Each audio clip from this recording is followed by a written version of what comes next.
Hello, hello. Now we're chatting. Now we're talking with my volume all the way pulled up. Hello. I didn't realize that I'm wearing a green animal, a Neopet in green. This is the second large purple shirt that I received for Christmas. And my second Neopet's gift of Christmas 2022. So there you go. Here for it. Here in my backyard vineyard in the Napa Valley, just hanging, just masterminding alone, drinking some grape juice among the vines. Welcome. Today, we're going to talk about something. We're going to talk about a lot of things today. There's a lot to cover, as per usual. But I thought it would be a great time to expand the universe even further than we already have. We often collect here, join in our community inside of this YouTube platform to discuss the Hollisverse, which is comprised of Dave Hollis, Rachel Hollis, Heidi Powell, and friends and brother husbands, and now Kez, I guess, as well, sort of. He's really on the outskirts, but he's in the European peninsula of the Hollisverse. But because of this weekend, or it's like during the week, I don't understand what the dates, because they're still there, I guess. There was this big mastermind event this weekend, continuing until like today. And there's all these photos, all these like, oh my God, girly, you're the best. No, you're the best. No, you're changing the world. No, you're changing the world. And there's like all these group photos. And like, if you are in personal development or have ever been interested in it, you might have come to find after 5 seconds of listening, a lot of what everyone says is the same. And it's funny because you look at these pictures of all these, I call them grifters, because they're actually not providing any service other than telling you, you're so great. You're awesome. You can do hard things. This is you can do it. I did it. Look, I'm so rich and famous and smart. And I took my life from loser to abuser. Follow my steps. You can do it too. Anyways, so I figured we'd expand out. We'd go through some of these people. Through the lens of Heidi and Dave, essentially, because they were the ones in attendance at this event. However, before we get to all that, before we go down the path of let's see what other scammers are around and just bring everyone up to speed, because even some of these people I didn't recognize. Some of them I definitely know.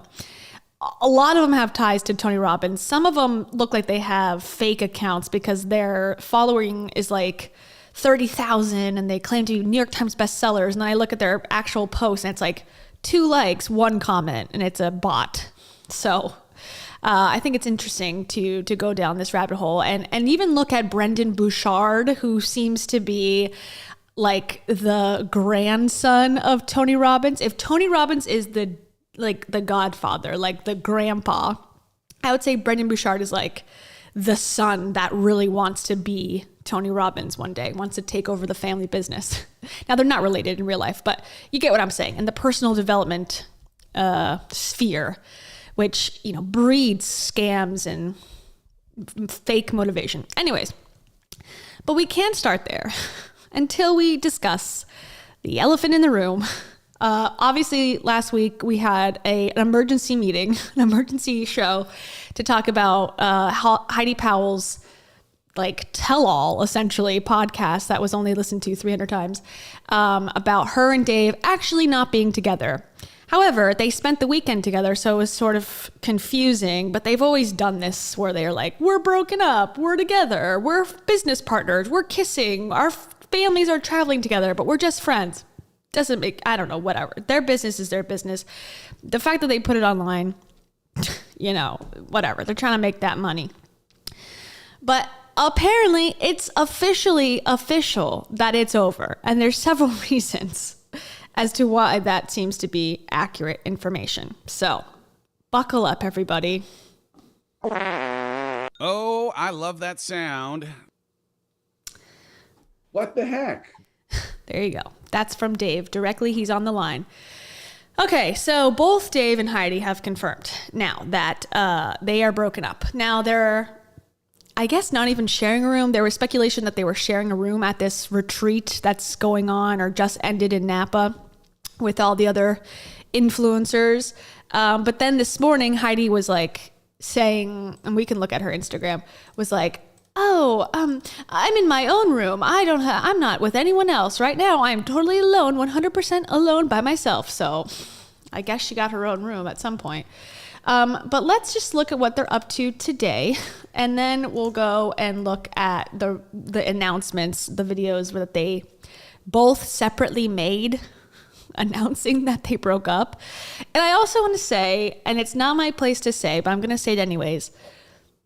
Looking at these pictures of Heidi, I hope she is okay. That's all I'm going to say. She doesn't look super well. It's none of my business. You know, she's talked openly about her struggles with certain things in her life.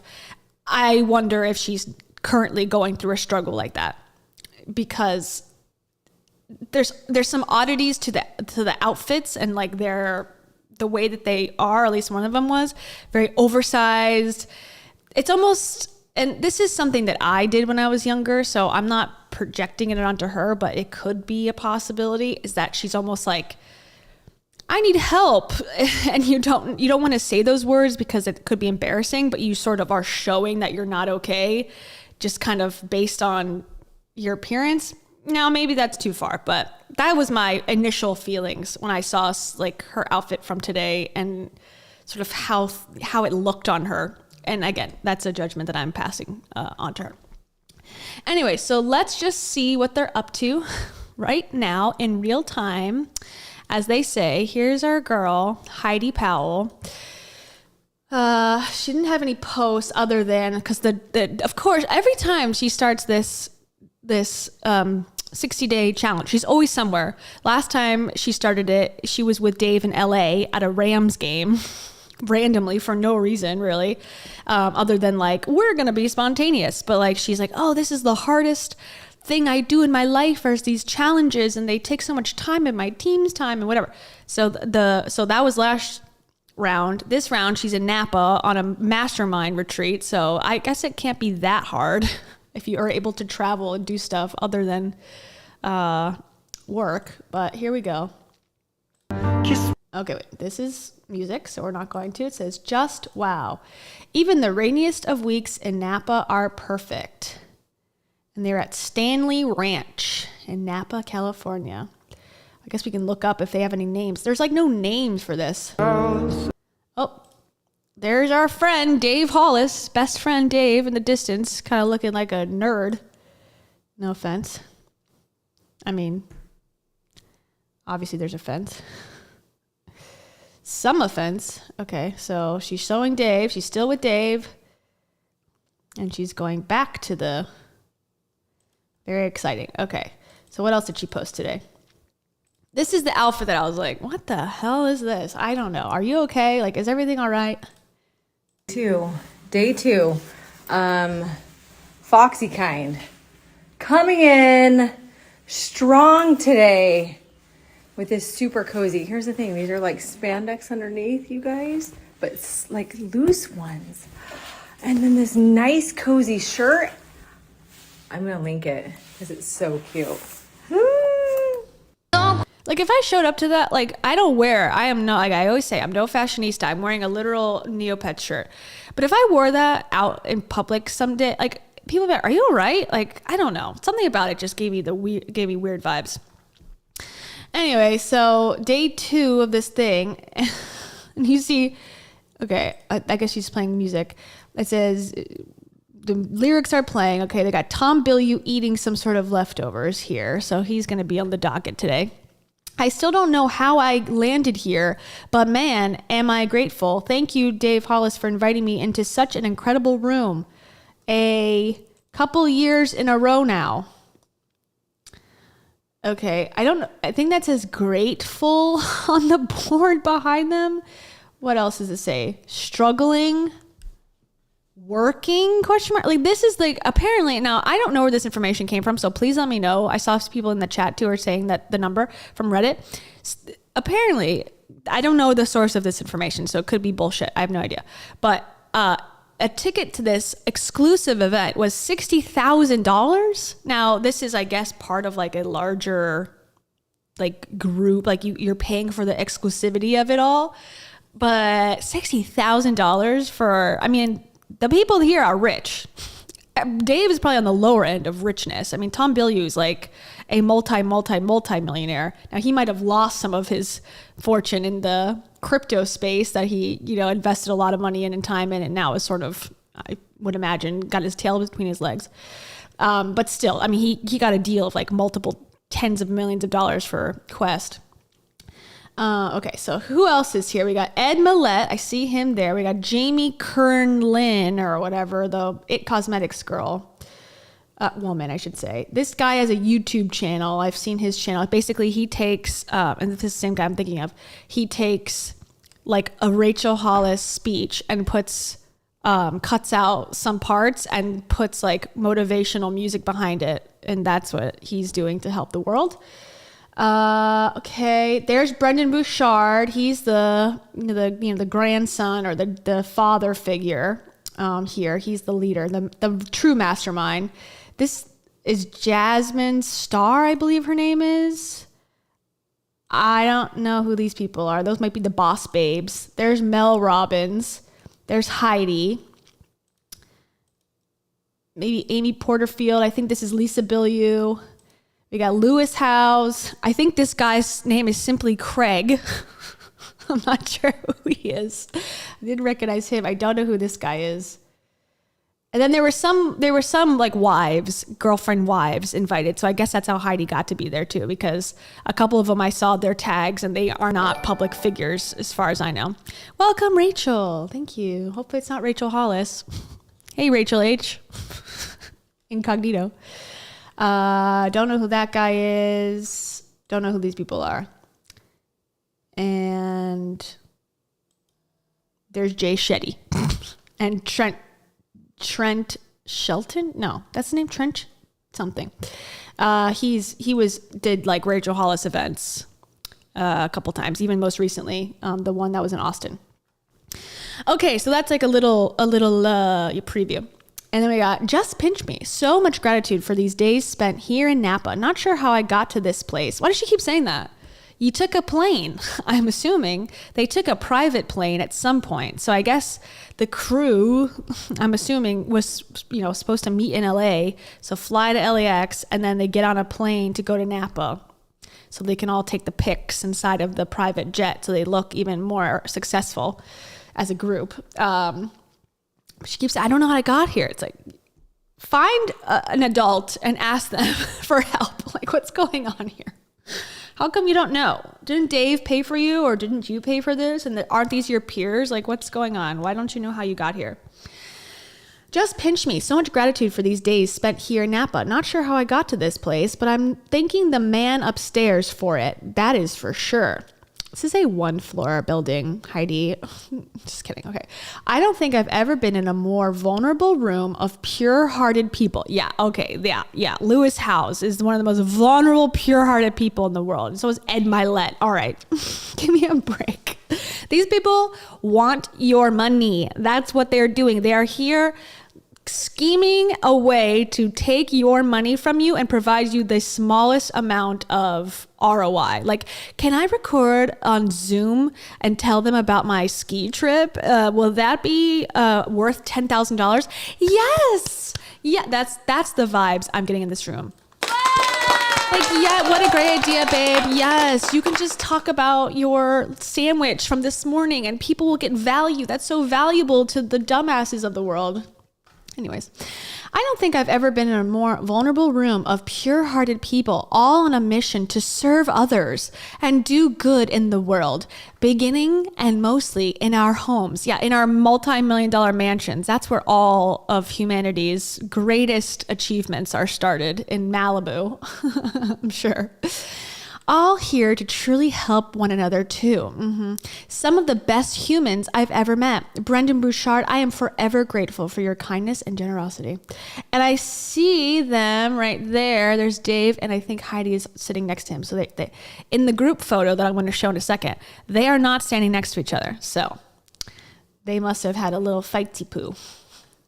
Okay, and as you can see in this photo, can I zoom in? I can zoom in the other one. Dave is here, you see, and then Heidi is all the way over here in the front of the photo, the star of the photo. She doesn't know how she got here, but she got right to the front, next to Brendan Bouchard. And that one said, I can't wait to see the magic that comes out of this weekend. Oh, I can. Okay, then they're going to do a high five. So I guess they're using Mel Robbins, very patented technique of counting down from 5 and high-fiving yourself in the mirror to cure your depression.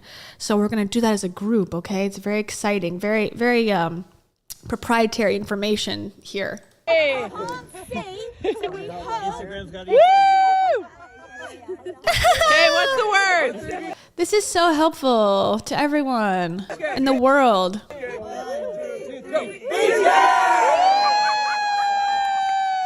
These are like, I hate to say it, but like, no, I won't even say it. I was going to say, these are like the people in college where they're like, oh, welcome, like the orientation crew, you come in, you do the pep rally. It's like 7 a.m. You got all the high school the freshmen coming in from high school. And you're like, okay, let's take a tour of campus. And you're just like, I'm scared of being alone. And I just don't know anything. And they're like, it's going to be all right.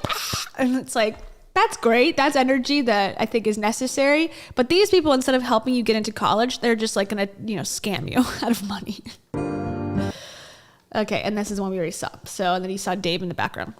So super exciting, super exciting. Let's look at Dave. Dave had some really interesting things to say, tell his followers about what he's learned at this retreat. He's here to spread the wealth and to change the world and to, make it a better place. So he's going to share his thoughts with us. Thank goodness that we have, just caring, kind people like this personal development group that charges, thousands of dollars to be near them on Zoom calls.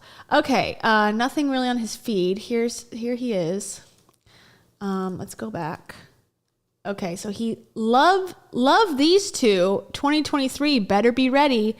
That's Amy Porterfield and Jasmine Star. Now they know each other because Jasmine Star and him, because he was working with a nonprofit in the foster care space that she also was working with. So as much as he will like to tout that his efforts are purely because he cares about the cause, it also is a great way to network with fellow influencers on the internet. And we'll go to her page in a little bit. It says also, get ready for this amazing book from Amy. It's so good. There's a 99% chance that he has not read this book called 2 Weeks Notice. And I'm sure it's going to be a New York Times bestseller no matter what. Okay. Now this just made me laugh. This just made me laugh so bad. Okay. He put a poll. It says, what do you think about AI? Okay. What do you think about AI? Gonna revolutionize the entire world. Let's go. Gonna start a world war and require a Terminator. I don't know what it says because he put it so low. What the something. But here's Dave Hollis's hot take on AI. Okay, ready? Well, we just finished our final day of this mastermind, and the last topic, the format, people go for about 15 minutes each, all around this big old table, and then we started with a couple of topics, we finished with a couple of topics, finished today with a conversation about AI. Y'all, I don't know if you know about AI, but it's either the greatest thing ever, and we should be super excited, or the end of the world as we know it. Really exciting stuff, super scary stuff. Let's go. What? Dave, oh my God. Thank you for adding this to the discourse about AI. Yeah, it sounds like, my dad who does not own a computer, like telling me something. Did you know that Facebook can take your credit card information. You're like, yeah, I mean, that is true, I suppose. Like, yeah, they're taking our data. I'm like, okay, Dad, like you're 48 years too late to this conversation, but thank you for your, interest. Like, what did that provide anybody? Y'all, it is scary. First of all, who's talking about AI? Brendan Bouchard, who doesn't know anything. He watched a couple TikToks about, Chat GPI or whatever. It's like, okay. I don't know. It's just such all of this, everything that any of these people produce is so watered down to mean nothing. It is not controversial half the time anymore, which I guess it's okay that it's not controversial, but it's like so valueless. It's like, why is this getting millions of views? I don't get it. I mean, not that this is specifically, but collectively that group in there gets millions and millions of views. And it's like, every time it's like, did you know that if you work hard, you will probably feel like you should receive more success? Like, oh my God, I can't. Okay, another song. So grateful for this room.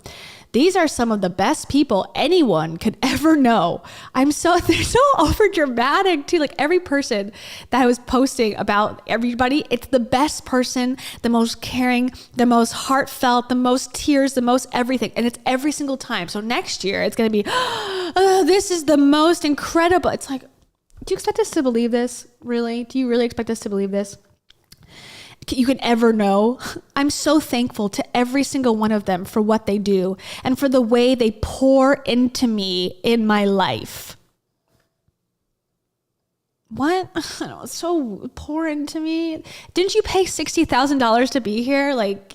Get some friends. I need friends too. Let's make friends in the world, Dave. Let's collectively start a challenge. Make 5 friends this year, please, for our sake and my own sake. Okay, this is on the private jet. So the end of an amazing weekend, the friendships continue. Friendships for life. Come to Napa Valley and sit in a room that has a literal hole in the middle for friendships for life and pay $60,000 and then break up with your girlfriend during the trip. Okay, so we got Glow Graphics. That's her. I've heard a couple things about her. Gonna keep it to myself for now. Audrey, I don't know who that one is. Don't know who that one is. Heidi Powell, don't know who that one is. Jamie Lee Kurma, that's her taking a selfie. Jay Shetty, we know him. He's got a new haircut. He's on a multi-city tour. He's about to make $1 bazillion soon because he's a relationship expert now. He was a monk and now he's a relationship expert. So, that makes sense. The Matthew Hussey, he's a relationship expert too. So I guess they're going to become buddies because they got to share their tips and tricks about how to have healthy relationships. Because of course, someone's lived experience is the only thing you need in your life to get good advice, for sure. Dave, and then Craig, literally just Craig is this guy with the hat in the back. I am most intrigued about Craig. Simply Craig. What do you do, Craig? And then Sarah something. Don't know who that is. And then this person, they're married, I believe, them too. And he's the one that has a lot of followers, but no engagement whatsoever. And he's a money making expert or some bullshit. We'll see him in a second. Okay, then sharing random viral videos from US Weekly that has nothing to do with anything. I'm sure this was a tip that was given by the geniuses at the mastermind because they all do that too. Okay, and then he's going to ask us, he's home, he's going to ask us questions. Let's see what he has to say here. And then we'll get to the breakup stuff in a second. Made it home, waiting on the kids to get home from school. On Thursday, am going to do a podcast episode on Rise Please Together don't. about my personal takeaways from this most incredible weekend at a mastermind.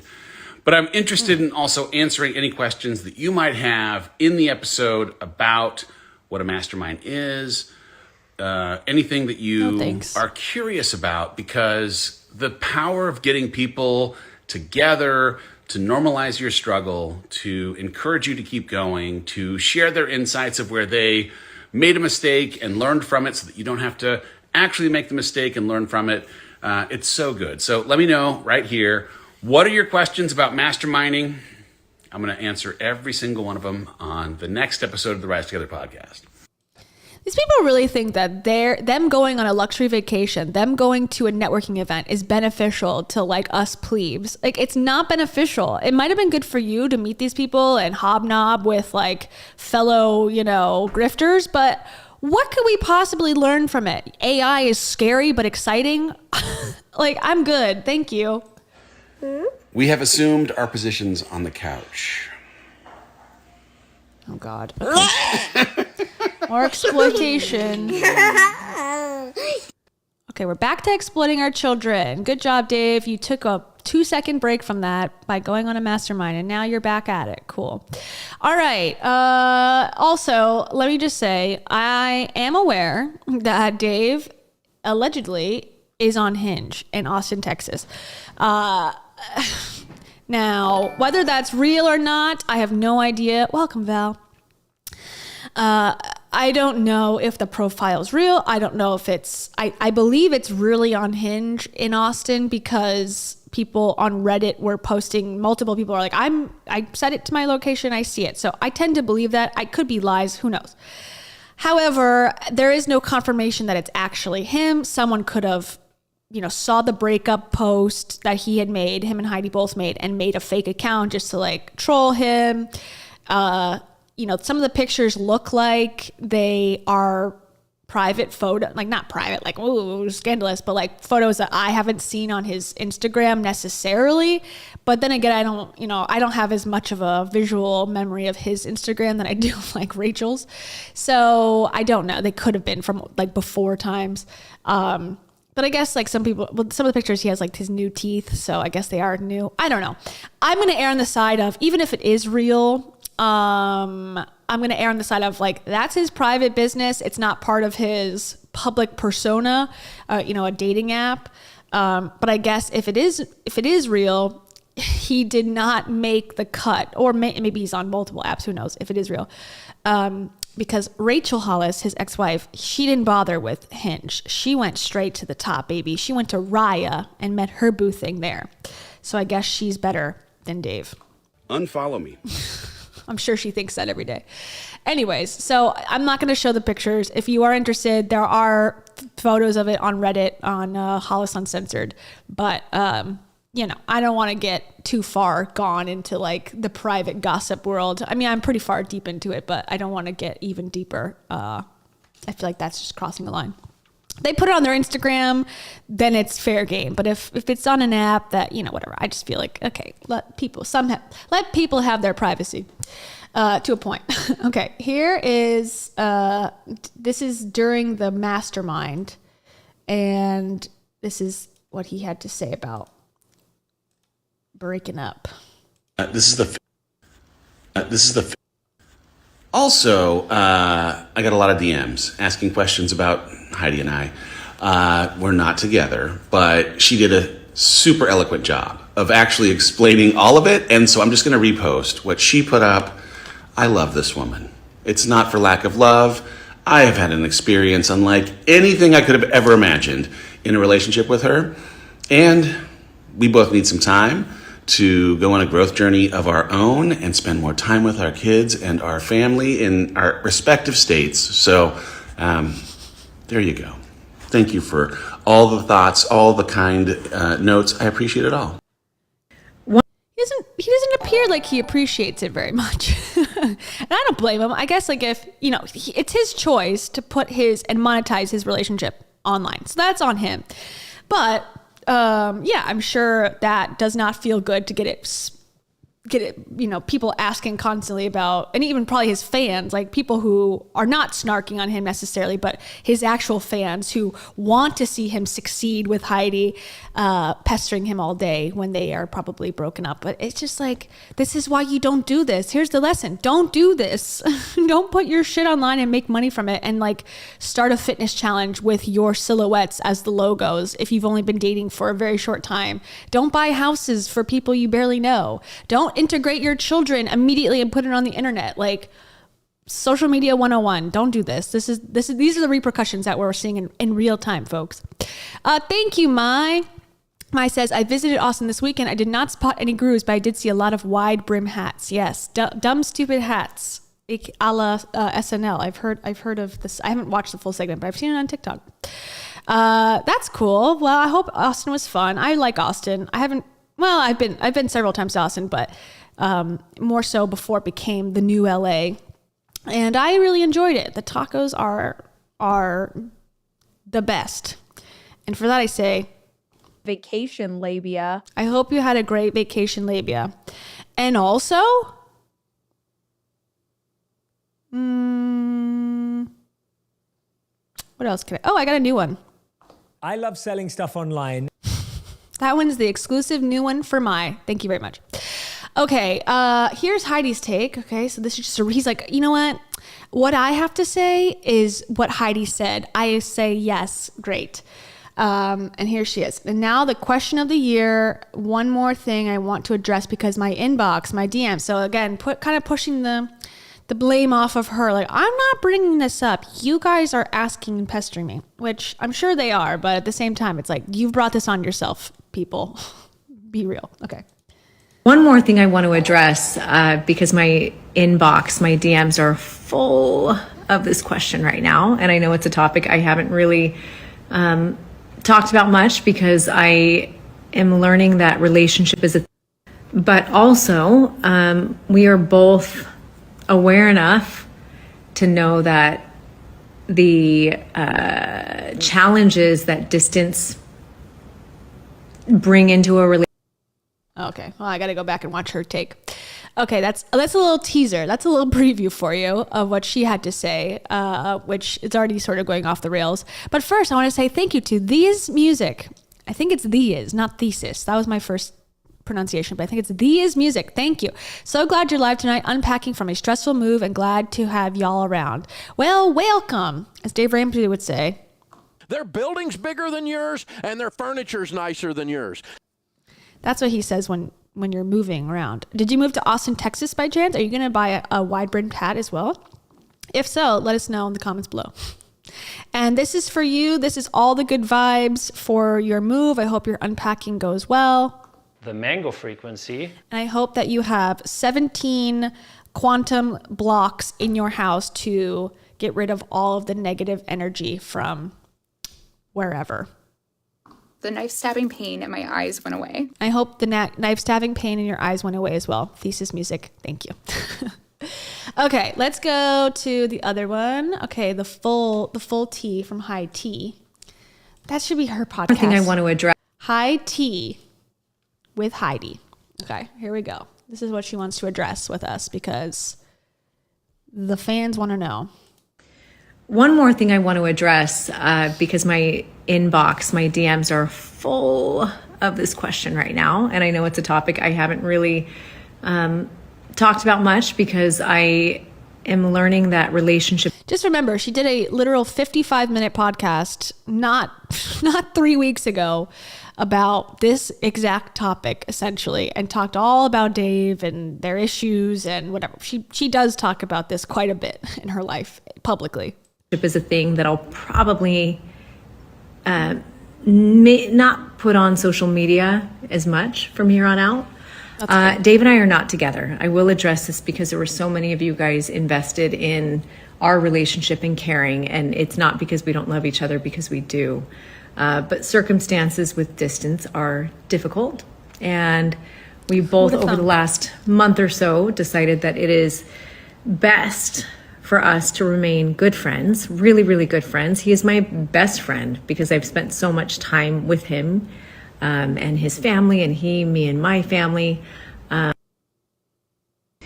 But also, we are both aware enough to know that the challenges that distance bring into a relationship, combined with the growth and the healing that we both have to do, were something that meant that a relationship, a romantic relationship, is not best for both of us right now.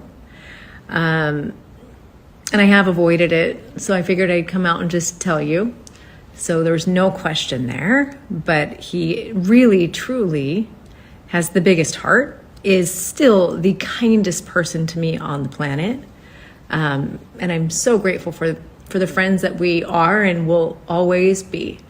And just a huge thank you to you guys, because there's so many caring and concerned people. I hope that answers your question, though. Mwah. Thank you for the kiss. I don't know. I just feel like this whole thing is like, again, it's TMI, but also it makes sense because they have plastered their entire relationship from day one. I mean, they met up for the first time in person to record a podcast about their respective divorces. So it started off like being and wanting them to both, like they both went into it, this relationship, wanting it to be public. They recorded so much stuff. Like they went to a Mexican resort and then crashed a wedding there and recorded 57,000, videos there, and then did a reaction about their, time in Mexico. It was like all this, it was like everything. It wasn't about personal development at a certain point. It wasn't about fitness. And at one point she was going to get him in shape, and that was going to be the, the pull or the concept of their relationship. It's like, again, like for the last 2 years, everyone on Reddit and, people who in the comments and, wherever else that have been watching this go down that are not like fangirls with their, rose colored glasses on, were like, this seems really fast. This seems like not a good idea to, bring all your kids together. When it came out that they like own property and they were showing their house off and like that, they had only really known each other for a very short time. Dave had completely physically changed into this like muscle man, like bulky bodybuilder. He was in rehab. Like so much stuff has happened. This is the most healthy choice I think they've both made at this point. But I also feel like it's like she's still sharing too much. Like, I don't need to know that your romantic relationship doesn't work because you have growth to do. I don't know. It's just like, this is that parasocial thing that it's just, it doesn't help anybody really. All it does is like feed my weird desire to like snark on these people constantly. And it feeds their weird narcissistic desire to have people care about them that actually don't know them. I don't know. It's unhealthy for everyone involved. And welcome to the Unhealthy Show, where we're gonna dive deep into all these topics. But I mean, as unhealthy as it is, I enjoy it tremendously. And I'm glad that you're all here. Y'all are here on this journey with me.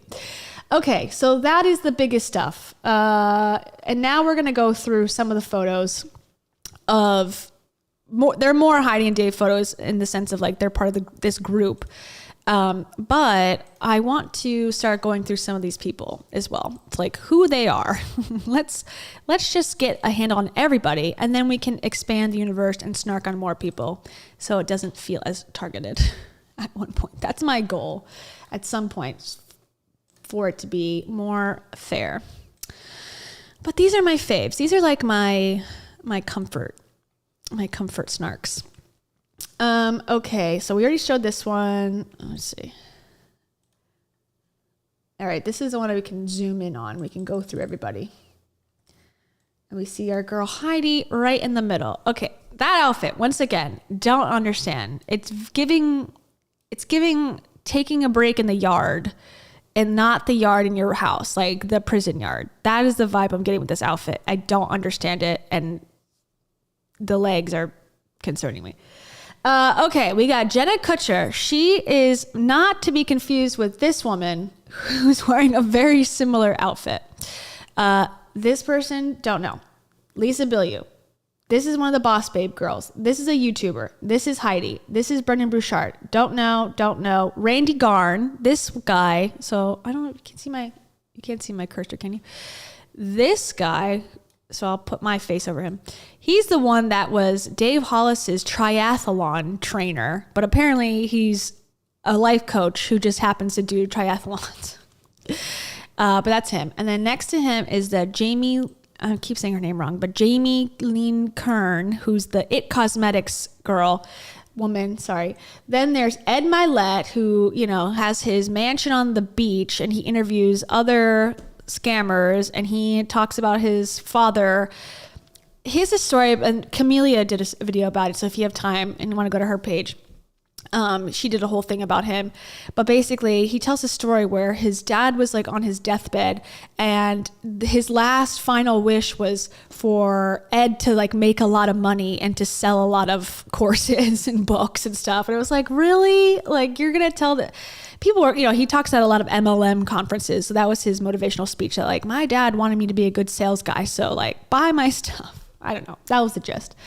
This is the guy who I think is a little bit faking it online, at least. This is the Jasmine Star. She's got, like how to start a podcast stuff. And then the people in the background, Dean Graziosi, he's been involved with Tony Robbins for a long time. He's been one to go to like hotels and, hey, come to the Hyatt in Myrtle Beach and learn how to flip houses and make millions of dollars. And I'm Dean, and I'm going to teach you how to do this.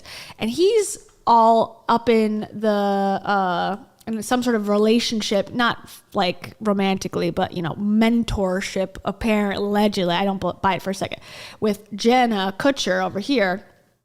She claims that she gives this guy, Dean Graziosi over here, $100,000 a year so he can coach her. But they don't stand next to each other in a picture, apparently. I don't buy it for a second, but that's what she claims, that, whatever. And they did an interview together a couple of years ago where she was like, they were drinking wine or something. And she's like, I actually don't care anything about Instagram. I actually hate it. And then thought that was a good thing to put out to her fans that are, paying for her Instagram marketing course. Anyways, this is Craig. Don't know about him. We need to figure out before the end of the show, who is Craig? And how did you get your name on Instagram as just Craig? Don't know these guys. There's Dave Hollis in the back. Tom Bilyeu's next to him. He's the guy who has Impact Theory YouTube and is a wannabe Gary Vee in the Web3 space. And he also was the marketing lead at one point, one of the founders of Quest Nutrition. Now him and Lisa, who's down here, his wife, they claim that they're the founders and they were the ones who created Quest Nutrition. Now, if you look at Quest Nutrition, which is a huge $1 billion probably plus company by this point, their website lists not them as who created the whole company. So there's some discrepancy. I believe, I don't know if this is true, who knows, but based on Glassdoor and some research I've done in the past about his timeline, it looks like when the company went public, I don't know if they're public. Yeah, actually, I don't know. I shouldn't say that. Back in like 2016, he left sort of abruptly and claims that he left because he wanted to start his own thing, his own YouTube channel. But like, the Quest was so successful, and he basically just took exactly what he was doing at Quest, which was like a talk show, and then put it on YouTube. I think because people were unsatisfied with his performance as, someone who needs to like be selling a protein bar. Why are you interviewing Tony Robbins? Like, how is that helping the bottom line? I think he was just spinning his wheels and trying to like make himself appear to be this god, and took a buyout and left. That's my hypothesis. Don't know if it's true. Don't know these people. Oh, this is the Matthew Hussey guy. He's a relationship expert, apparently. Lewis Howes and his girlfriend. He's, a former arena football player turned couch guy who apparently somehow got a platform. Not sure. This is Glow Graphics. The only thing I've heard about her negative, and I have no idea if this is true, but I saw a couple of TikToks about it, that there was a creator that was like a videographer. So that's why I'm assuming that I got that TikTok, 'cause I'm also a videographer, that she had been working for her and never got paid, and was kind of like exposing her. Like, I worked for her for months and I never got my money, and she's, she kept pushing me off, and I'm pissed. But that could be fake, so who knows? Mel Robbins, she's famous for counting down from 5. Very exciting. Amy Porterfield, she's got like a, boss babe business. This guy's got a YouTube channel. Don't know who this guy is. Trent Shelton is a former football player turned motivational speaker. I don't like his style. He's very much like, rah, football, you could do it. Like, okay. And then Jay Shetty in the corner looking, I don't know where his wife is. I guess he just went by himself to this, the relationship expert doesn't need to be with his wife at all times, which maybe is healthy. Perhaps. So that's the rundown. So we're going to go through most of these people to find out who the heck they are, how they got there, and whatever else. They're so funny. They're so wacky. They did this. Does it ever change? No, it doesn't. It doesn't change, I guess. We'll always do this forever. Okay. And then this guy, Chris Warder, I don't know. Lewis is hugging someone in the background. This is the guy, Good Men. So they got the Dave Hollis stamp of approval, and these are so good. The book is so good. There's Jay Shetty and Mel and Brenton Bouchard. So he again is the mastermind here. The mastermind of the mastermind. Okay. Here's how Jenna Kutcher. So she is a former Target worker, corporate Target. Don't get it twisted. She makes it seem like she was working at the Pizza Hut. Like she was a corporate worker, started to become a wedding photographer, and then left that to sell courses about how to, grow a business on Instagram. She has a podcast. Like a lot of these topics and people are carbon copies of each other. Like they offer some sort of course, some sort of group where they meet up and share community together inside of their own community, and they have a podcast. That's it. Like that is the model here. And so very exciting. And she also provides, I guess, courses for this dude who owns a course company. So he's the leader of all the other course people. I don't know. It says, my life changed when this guy entered it. Generous, kind, goofy, welcoming, brilliant, and more. Thank you for inviting us, hosting us, and not asking us for a single thing, but for all of us to double down on our goodness. Can you imagine talking about yourself like this? I find it so hard to do, especially publicly, to just be like, my goodness is being amplified by you buying my product. Like, I can't. I don't know. It's just so weird. Douche lord. That's all I think. I'm like, these people are so far up their own ass. They can't even see the sun anymore. Okay, here's a lovely photo. They adore everyone. Again, this is Brendan, Matthew. I think that's his girlfriend, and then this is a YouTuber at the top. Very exciting. We're taking really like playground photos, 2015 style, but okay, And then now, this is how a Monday morning should always begin. Jenna, Jamie, Mel, Amy, with a bunch of badass women grabbing coffee and a huddle at 8 a.m. Couldn't agree more. The best way to start my week with these incredible women. It's like, okay. I have heard nothing as to what came out of this other than AI being scary and exciting. So, that's cool. Yeah, they had dinner. Looks like some of them got drunk just based on like their after photos of them at the airport, like all like, I'm tired. I'm assuming that's what happened, but who knows? And some people were saying, Dave is recently within the last year out of rehab for alcohol. So how, not the best place for a recovering alcoholic to be in Napa Valley. But he claims that he, ordered mocktails for himself. So good for you. For him, still feel like that's not the best place to be. But, I guess they don't care about that. Like they're going to host their events where they hosted. They're going to have drinks because they want it. They're not going to worry about old Dave's alcohol problems. Okay, this is Growth Day. Now, this is what Brendan Bouchard owns, and he is pushing and, I'm sure believes that will change your life. But one interesting thing on here, okay, this is the main website. It says these speakers charge over $50,000 per keynote. Okay, so all these people, we got some fan favorites here as well. Dave Hollis at the bottom. So you're telling me Dave Hollis charges $50,000 to give a keynote speech? I will bet my left nut that I don't have that is not true.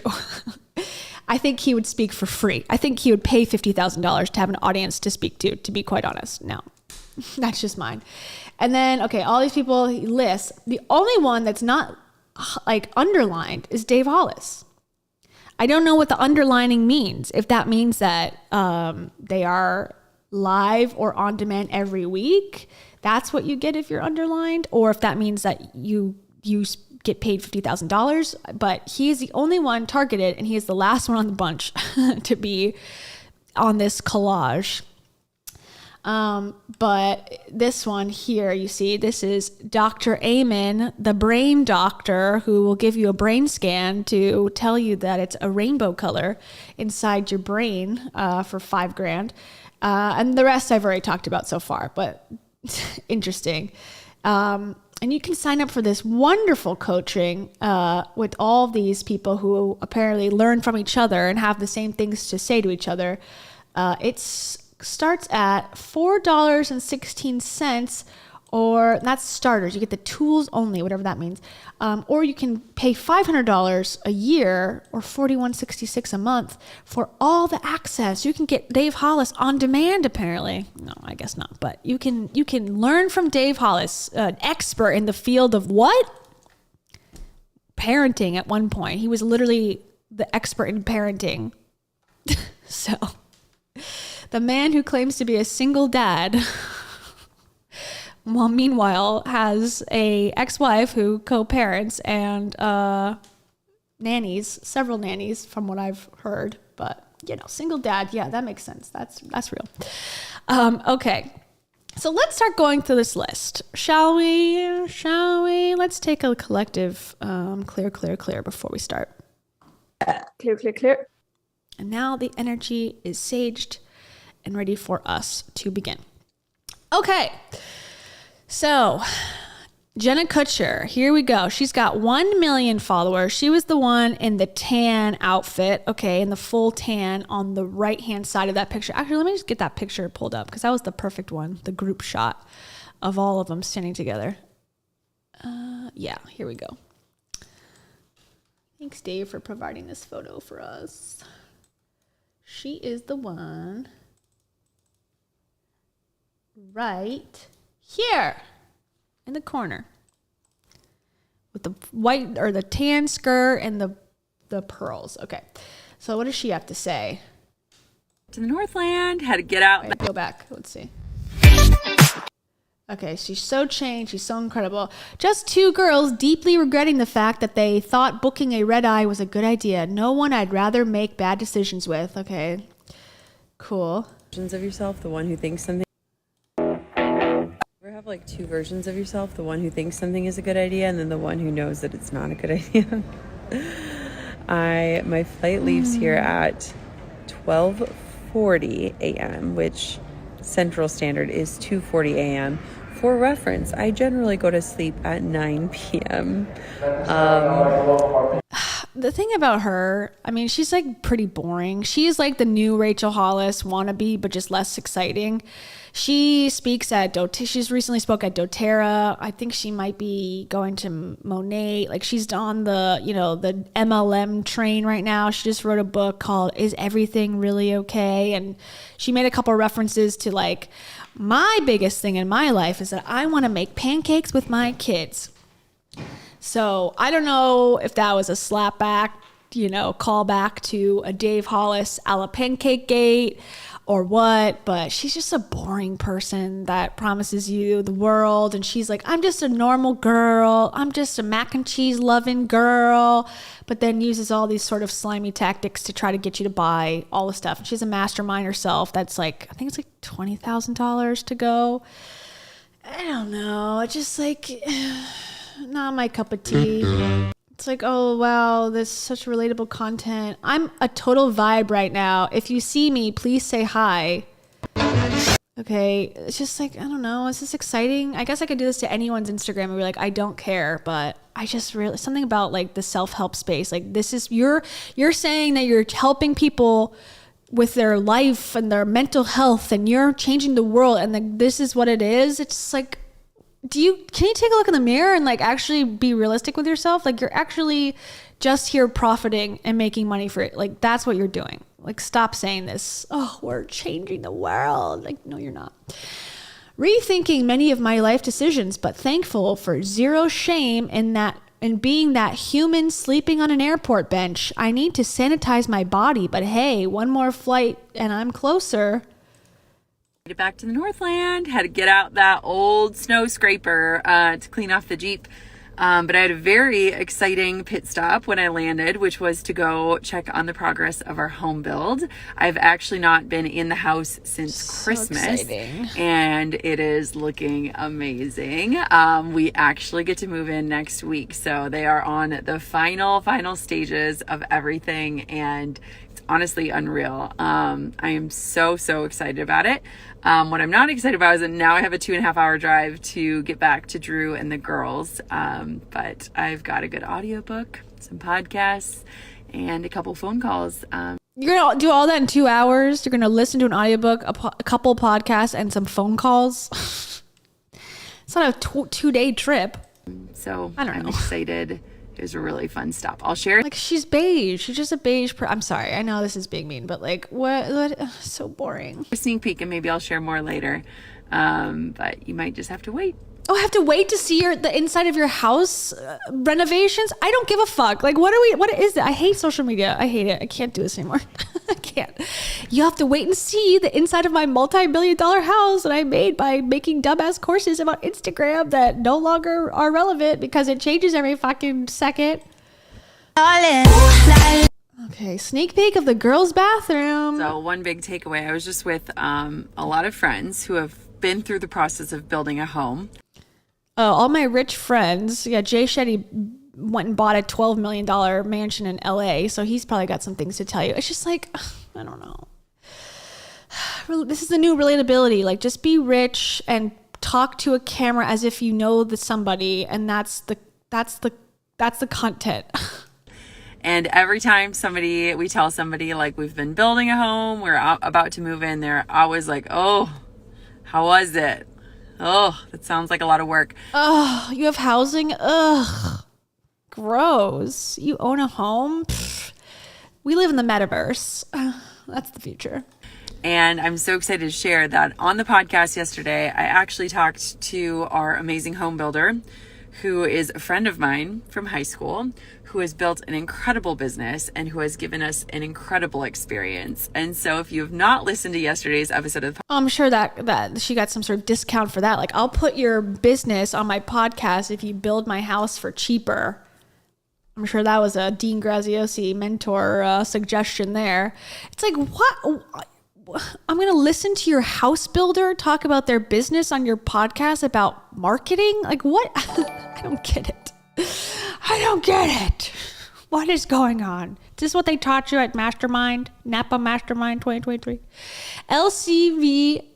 Yes, LCV Maddox. I always do that where I'm like, no, it's VC. LCV Maddox. Thank you very much. Jenna Kutcher needs to work on the work of stopping being jealous of Marie Kondo's success. Oh yeah, okay. Good point. That is a funny thing in her book. Like, I haven't listened to it, but It's okay to cry. that's important to know for everyone listening.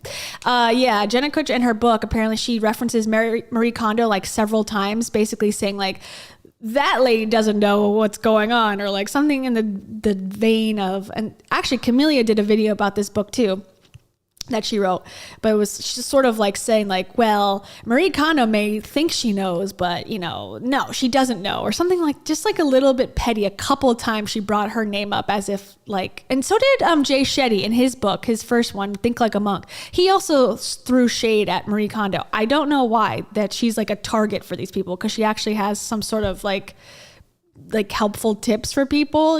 I don't know. They're jealous that she's got actual like method. I'm not sure, but yeah, that's funny. That's a good memory. LCV Maddox. You weren't being a dick. You weren't being a dick, and neither was I, right? No. Well, thank you. There's a first for everything. And now They're going to be dropping some really powerful, amazing, life-changing shiz. life-changing shiz. Okay, let's finish this up, I guess. podcast. Tap right here and tune in, and you can hear about why building a home was the dream come true, and a little bit about the behind the scenes and what you can look for and what to avoid if you are considering building your own home. So tap right here. Let me blow your mind. Tap. Okay, home renovations. She's probably trying to get on HDTV or something. That's my guess. Back where I belong, making mac and cheese. Didn't I say her whole personality is that she likes mac and cheese? And she's also one that puts her kids on, obviously, here we are, blocking, puts her kids. Now, she just doesn't do vlog style, but she definitely doesn't, obviously, hide them from the internet. But her whole personality is, I eat mac and cheese. Okay, what else? So, what does she have to say about the GriftCon? Here, I'm gonna put myself in the middle.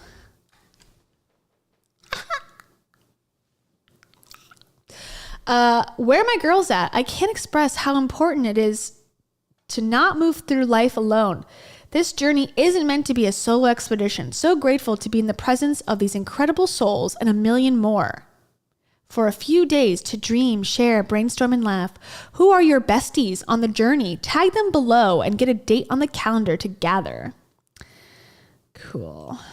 Okay, and then we got the same crew again. All right. Wonderful. She's got friends that cost $60,000 to see. They're more privileged than us. That is the vibes. That is the vibes. And here she is. I think this is during a Tony Robbins event. She is very closely related to Tony Robbins. She is one of their top Tony Robbins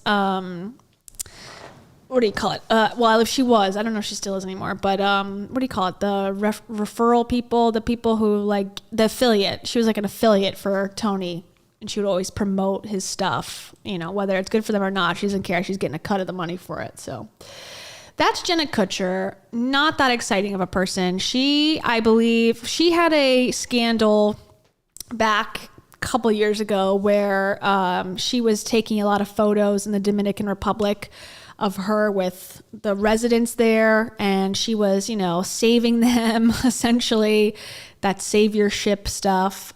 People called her out about it, and she vehemently defended herself and said, I live in Wisconsin. I'm not exposed to a lot of things here. And this is pre-Me Too movement, pre-Black Lives Matter stuff when this happened. And another creator specifically, I forget her name, Toy Marie, I believe is her name, called her out. And they had a whole back and forth about, you know, Jenna had interviewed like 200 people on her podcast. All of them were white. You know, she had some legitimate criticisms for her. And Jenna basically just defended her and said, how dare you say something to me? Like, you hurt me by pointing this out, and you should come to me woman to woman. It was this whole thing. And then out of the blue, in 2020, when, you know, the George Floyd stuff happened and all that, you know, things were kind of picking up, Jenna reached out to her again and said, like, hey, sorry about that from a couple of years ago.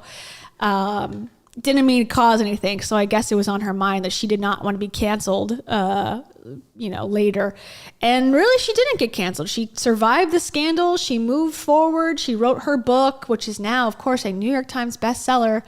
And she's, you know, continuing her podcast and making probably a lot of money via these MLM conferences because Rachel is no longer hot, the hot ticket. So, you know, she seems to be doing well. Oh, here's a picture of her child in the shower. That's good, with her husband with no shirt. That's nice. Lot of babies, lot of TMI, don't need to know stuff. So anyways, that's that. Let's move on from her. She's boring and beige, just like her outfit. Sorry, had to say it. Sorry. Okay, Lori Harder. Okay, so she is, let's see which one she is. Can't even tell. Maybe she's this one in the back by Lewis House, perhaps? Yeah, that's her. Okay, so she's right there. She is not, I've never heard of her before. She has the podcast Earn Your Happy, which has 45 million downloads, is the #1 best-selling author. Of course, they always are. And she's part of the Growth Day podcast network. So that's the network, I guess. Now he owns a network too, podcast group that Brendan Bouchard owns.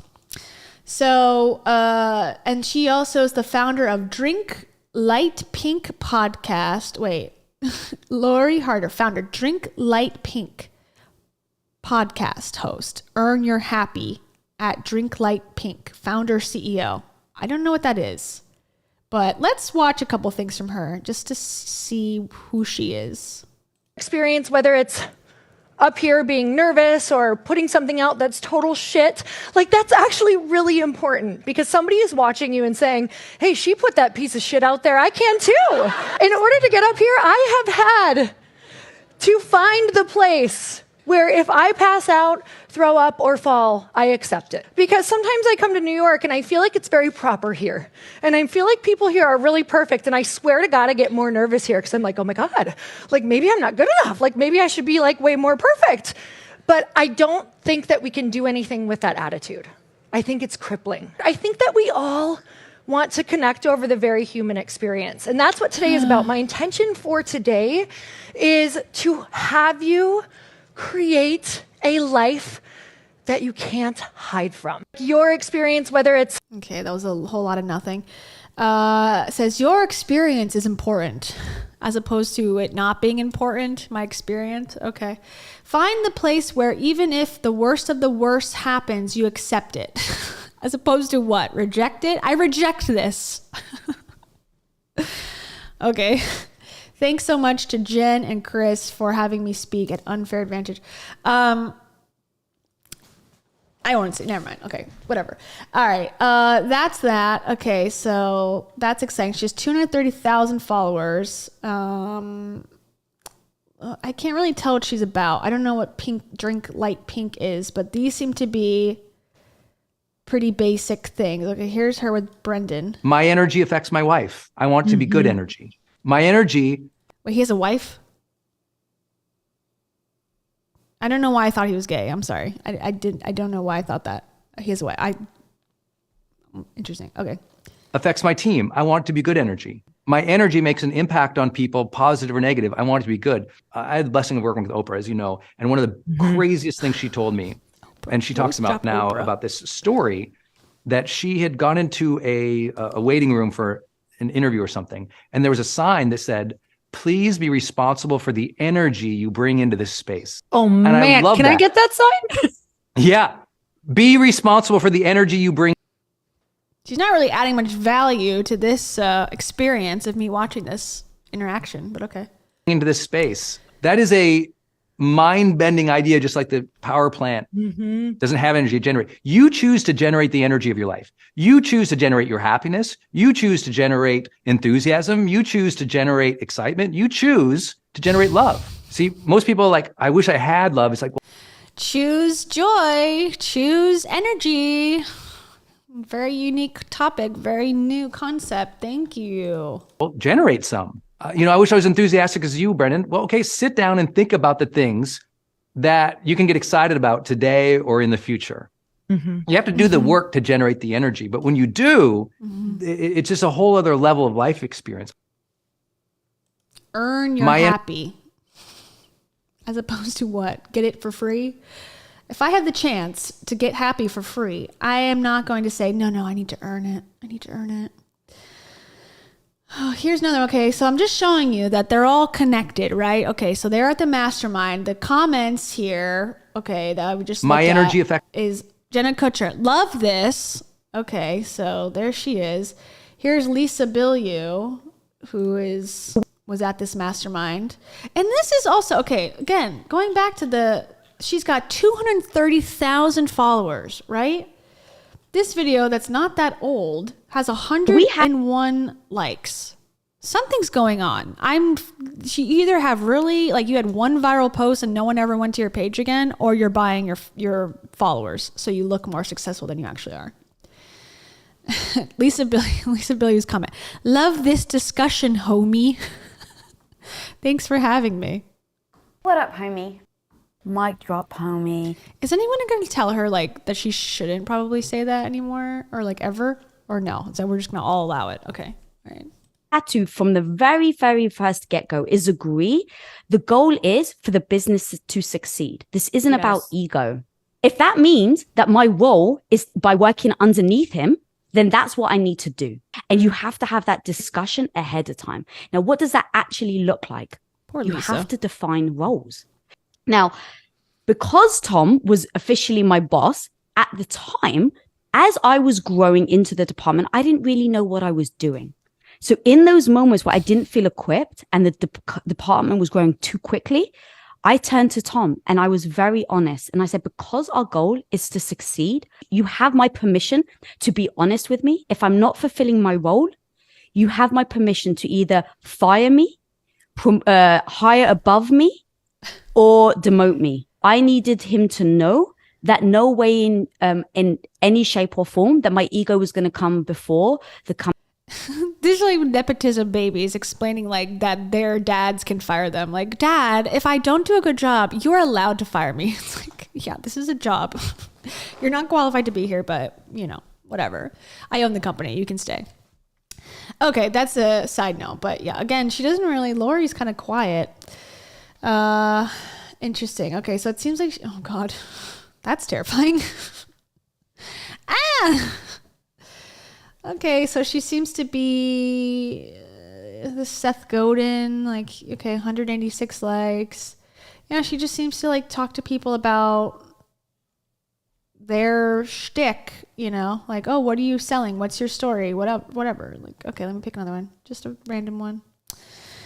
3 steps to creating an amazing talk. All right, here's the 3 steps to creating an amazing talk or being an awesome podcast guest. Step 1, think of 3 lessons or takeaways that you want your audience to get out of your talk. Beige. Step 2, write those 3 lessons down and then think of a story in your life where you learned those lessons. If you don't have a great story, you can totally borrow one from a friend or a celebrity or a book that you read. Just make sure you're giving credit where credit is due. Step 3, you're going to start your talk out by talking about these 3 lessons and takeaways that they're going to get out of your talk. This makes your audience feel really safe throughout the whole talk. They don't feel scattered and like you don't know where you're going. And this is so huge because it also helps your audience extract even more from your talk because they'll be looking for those key takeaways that you told them they're going to get. Okay. Like, this is what I think that, you know, Tony Robbins would say, like, oh, this is bringing value to the world. Just repeated thoughts and tips delivered via Instagram. So this is Drink Light Pink. It is apparently a rosé and wine spritz. So if this is her company, she's the founder and CEO of a rosé company. Why is she talking about, like, to Lisa Bilyeu? Why do they have success and then pivot immediately into, this is what I think the It Cosmetics woman did. Like, you have $1 billion brand. Why do you also have to be a guru? Why do you have to be a personal development leader? I don't understand that part. What is the obsession? What is the pipeline from actual success to I must make this a narcissistic journey where I can share every thought in my brain? Why is this so common? And like, okay, the Instagram has 31,000. It says light pink is the most delicious light canned rosé wine spritz and non-alcoholic rosé. Oh, that's good. Non-alcoholic. Wait. Oh, it's both. Okay, it's both wine and they have a non-alcoholic rosé made for those craving better conversations and bigger opportunities, 21 plus. Okay, why do we have Jay Shetty here? Why is he here on a rosé brand? If your happiness depends on the... Okay, Kylie Jenner is going to give us some hot takes. I don't see it. I didn't even see the product. Where's the product? Just random celebrities with 10 likes. I don't understand this branding. I guess it works if she's worth $1 billion or whatever she said, but like, is this true? I don't want this. This is it? This is the website. All I can do is download the best rosé cocktails. It's not even... It's coming. Okay, what? I'm so confused. So she's the founder and CEO of a company that's on its way, that has 30,000 viewers. Okay. I can't wait to put my email so that I can get some rosé. She's got a YouTube. Okay, so her YouTube is entrepreneur, #1 author of what? Founder of what? The company hasn't even started yet. And this is, well, it looks like there was In and Out squats from 5 years ago. So she was a fitness person. So maybe her and Heidi can talk about things. And now she's talking about, here is why you're sabotaging your relationship. So apparently she got a psychology degree in between her workout business and her rosé company and her podcast. She doesn't have that much stuff on here. She's got something from 2 years ago is the most recent. And she's got 9,000 subs on here. So YouTube is not her game. Here's why you should never skip your morning routine. Oh God, I hate when they have music. Oh, this, okay. You've forgotten what makes you happy and you just don't feel like your best self yet. Okay, I can't even watch this. I can't watch it with the audio because it'll get demonetized, but apparently she was doing like motivational films starring herself. Okay, I guess. Go off, queen. I don't know. Seems a little all over the place. I guess she learned how to like niche down maybe. I'm a different person after being in this room with all these. Now I'm a scammer. Would you want this as your daily shower? Yeah, I would like this actually. Let me vote in the poll. They must have told them to all put a poll because everyone's got like a questions poll since they've been in this room that changed their life. Okay, I'm done with her. So she's boring too. Sorry. If you had a company, I would be impressed. But because it's coming soon, I'm gonna call bullshit on that. And the fact that it already has that many subs but no engagement, I feel like you're buying followers. All right, here's Ed Mylett. Ed Mylett got Tony Robbins front and center, so we know he's legit. He's the guy, like I said, he's got his beachfront, oceanfront mansion. He interviewed Heidi and Chris Powell back in the day. He interviewed Rachel Hollis. Now, my interpretation of this was that he was paying for these interviews. I don't know that to be true. That was the vibe that I got because he all of a sudden he got his success from an MLM. He was like a really high earner in one of those MLMs that are like insurance or something. I forget exactly, but he got his start, global something. And then when he made his money doing that scam, then he decided to become a personal development influencer because that is the natural path to do. So he's obsessed with his money, wealth, showing off, like, I'm in a private jet, I have so much money. He's very close to Grant Cardone, in my opinion. He hangs out with this group, though, which is interesting, because Grant Cardone does, like, the alpha male thing. Ed Mylett targets women, in my opinion, where he's going to the MLMs and talking to the women now, trying to get them to, buy the book and stick with their uplines and downlines and whatever. So, okay, he's got 2.5 million followers. His engagement is better than, nothing. He's got like 10,000. Okay, here we start to see the same people, the same circle jerk. He's got him. I met him once, this guy, Rob Briggle. I met him at an event one time. Okay, sorry. So let's see the Tony Robbins one. You believe the winter could be 8. Okay. So as you can see too, so Tony Robbins is promoting this free 5-day free class or whatever. So he did the rounds. He talked to Tom Bilyeu, Rachel Hollis, Ed Mylett. He did the whole, the whole circuit because he's in the same location as the Rachel Hollis podcast was recorded in. Okay, so there's music, so I can't really show. Most people aren't honest enough to say that. People wondering what you would tell them to do in terms of their finances right now. I love the stock footage. We probably got 8 or 9 more years of this. That's not something to look bad to, because if you do well in winter, you'll do well for the rest of your life. Okay, so same shit that he told Rachel Hollis. So again, like, you follow one of these people, do you really need to follow the rest of them? No, they all say the same thing. Okay, let's see what he says here.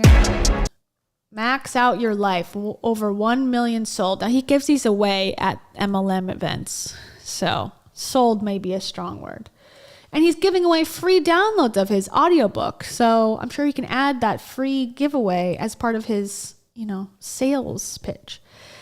Okay, let's see this one. From side hustle to business empire. Like this is... I can't play anything with his audio. Oh, God damn it. Sorry. I guess we'll just never hear from him. Because he's too cool. Look how cool he is. Have you ever seen a guy cooler? He looks like John Travolta, but with like John Travolta's like cousin. He's like, I want to be just like John. Okay, go outside. I'll take your photo. We'll send it to him. And then he made this graphic. Yeah. Okay. So he's a global entrepreneur, best-selling author, top podcast host, TV host of Change with Ed Mylett, which I believe is just a YouTube show. If I'm not mistaken. I don't know if TV is the right word. Maybe he's on TV. Who knows? Okay. What's his stories like? Okay. Just the Tony Robbins thing. Oh, he's showing the thing about Tony Robbins thing. All right, well, it's here. My conversation with Tony Robbins. And the internet may have broken 2 or 3 times already this morning. I cannot believe how many downloads on the audio side there are already and how many of you are sharing this conversation. And I know why. And the reason why is that it's the perfect conversation for these times. Tony says something very interesting in the beginning of the interview. Obviously we're in a bit of a winter right now, an economic winter. And he says that he believes that could last 8 or 9 years.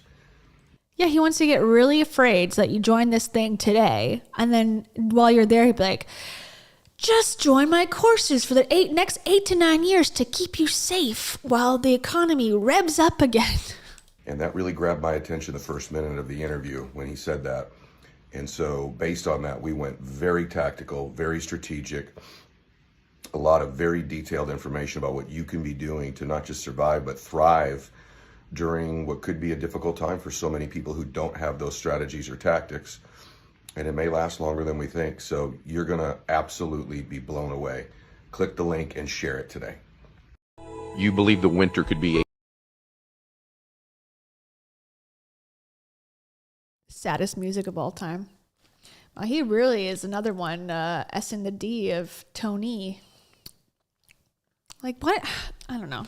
I really think it comes down to they want to pat his back so they get invited to like his, Fiji mansion or Fiji resort or something, or just to be on his stage because so many people will like become cult followers if you're on his stage. So they're all trying to like really get, in Tony's good graces. So embarrassing. JLB Nerdy, thank you very much. JLB Nerdy says, what do you heart as much as Tony Robbins? People dying? What excites me most is to see Tony Robbins not succeed. What excites me most is to see a person die. That's what Tony Robbins' favorite thing is. For reference, that quote comes from an interview he was giving about Mother Teresa. I will no longer go into any further details. You want to tell Tony to shove it up Tony's ass. I do. And so does JLB Nerdy. And one final one for you. We hate him. There you go. Thank you very much. Okay, maybe there's music on this one? Maybe? Anybody that's the best in the world at something has pattern recognition power. They see things other people see as chaos, and they go, no, this has happened. Okay, that's enough. We had enough of Tony the other day. I'm sick of him. Okay, here's 16 minutes ago. This is hot off the press. All right, so hey guys, real question here. I'm having major ear problems when I'm flying right now, so I've had a really bad virus infection, whatever, in my head, super congested.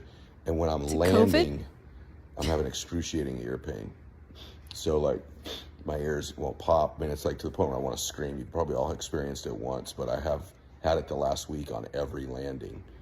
And so I'm wondering if any of you know any techniques or strategies or things you take to alleviate the congestion or the pain in your ear when you land. I have 5 landings in the next 4 days, and I'm worried about it. By the way, I can't take anything that will raise my blood pressure also. So any strategies, things you do, things you take to save really a lot of pain in my ears, and I also just don't want to rupture an eardrum. So see a doctor, you weirdo. I know this is just like engagement baiting where they ask anything, just get people to like, oh, Bun Mom, thank you. To get engagement, like, guys, what outfit should I choose? Like, they're never gonna take your opinion. They just want to get their pages to be revved up. So he's also one that will like share like something like this. Time is so precious, don't waste it. Image source, millionaire tips. Like, it's not even his thing. Like, he used to do it a lot more. Like, okay, this one, for example, like, random acts of kindness have a huge ripple effect that touch people's lives in more ways than you'll ever know. When was the last time you showed kindness? It was like someone's video that he just like took and put on his page. Has nothing to do with, he's adding insight because he's saying this is good. Okay, this video has nothing to do with him. Caption this. It's like the level of effort is so low. Now is a time of year where you can really separate yourself. So that's his vibe. He's smoking a cigar. He's going to tell you how to make millions. Oh, my favorite, Bethany fucking Frankel. Two scammers. Girl margarita, like, how did you even come up with the idea of it? I don't know. I just read that it was successful. I read about what I've heard you sold it for, but how did the I hate that there's music for it happen? Thing that entrepreneurs need to hear from me.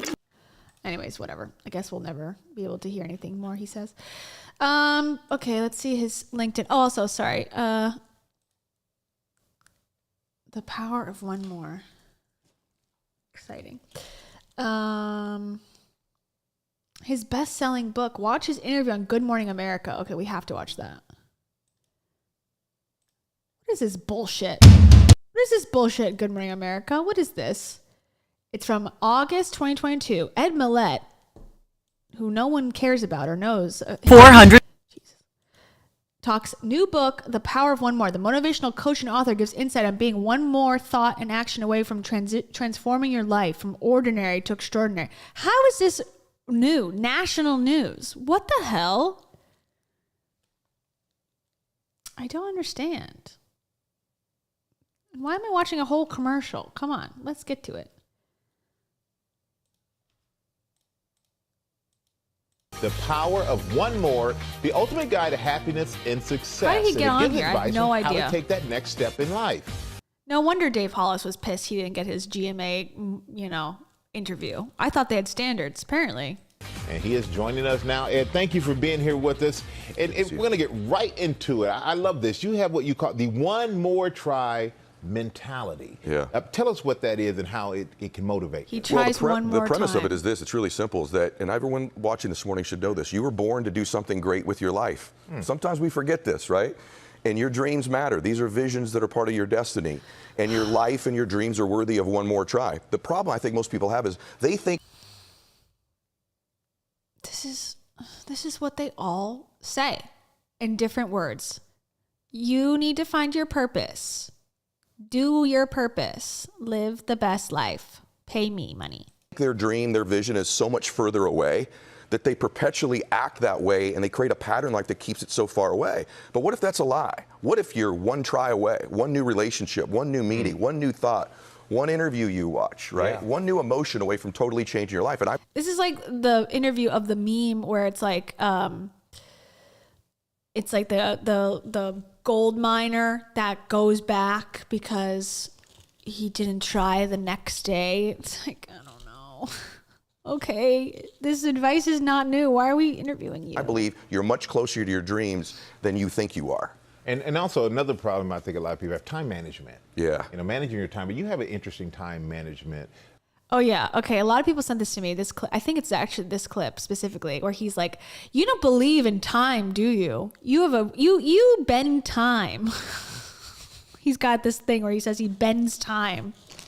Okay, here we go. The way that you approach that, what is that? Well, here's the deal. The 24-hour day is the most antiquated, crazy idea of all time. I mean, 150 years ago, if I wanted to write you a letter, I had to sketch something out, put it on the back. The 24-hour day is based on the fucking sun in the sky. What do you mean it's an antiquated idea? It's the basis of all humanity. It's not something that Tony Robbins came up with. It's not a concept that we have to like imagine. It's like based on the sun and the earth. Of some horse. Okay, going back a second, sorry. What is that? Well, here's the deal. The 24-hour day is the most antiquated, crazy idea of all time. I mean, 150 years ago, if I wanted to write you a letter, I had to sketch something out, put it on the back of some horse. You get it 30 days later, maybe a month later, I'd get something back for you. Now I could take you something and text you in 33 100 years ago is 1920. I think there was cars then, but okay. seconds. Yeah. There was also airplanes then. But all right, you're right. Horses were there too. We still manage days in the same increment of time that people did back then. If you want to do a high school report, me and you went to go get an encyclopedia at the library, write it down, type it on a typewriter. I remember those days, right? yeah. My daughter can print something out in 3 seconds on Google and she's done. So 24-hour days are crazy. I run mini days, which are 6-hour days. The amount of fun, rest, business, family you can get in a day. So I get 21 days a week. What are you talking about, you weirdo? Oh, you make the sun go up 6 times in a day? Can you share that technology with us, please? The farmers would love it. The farmers will hate this. Doctors will hate this hack. Start stacking your life up that way over a year, 5 years, 10 years. You have more life, more fun, more production, and you're closer to your dreams. He's actually 400 years old based on this time frame. It says divide workday into 6-hour time blocks. Why? Why? So I can work 6 hours times 6? I don't get it. Approach time with a greater sense of urgency. I approach it with already too much urgency. No. Control time instead of time controlling you. How? How do I do that? I think everyone would love to know that hack. Measure your performance often. Okay, performance of what? Focus on the future. Yeah, I already do that. Okay, so how am I hacking time? I don't get it. How do you have 20 days in a day? I don't understand. So stupid. And you say your habits are your life. Some of them serve you well, others don't serve you so well. Okay. So what is the difference? How do you tell the difference between the two?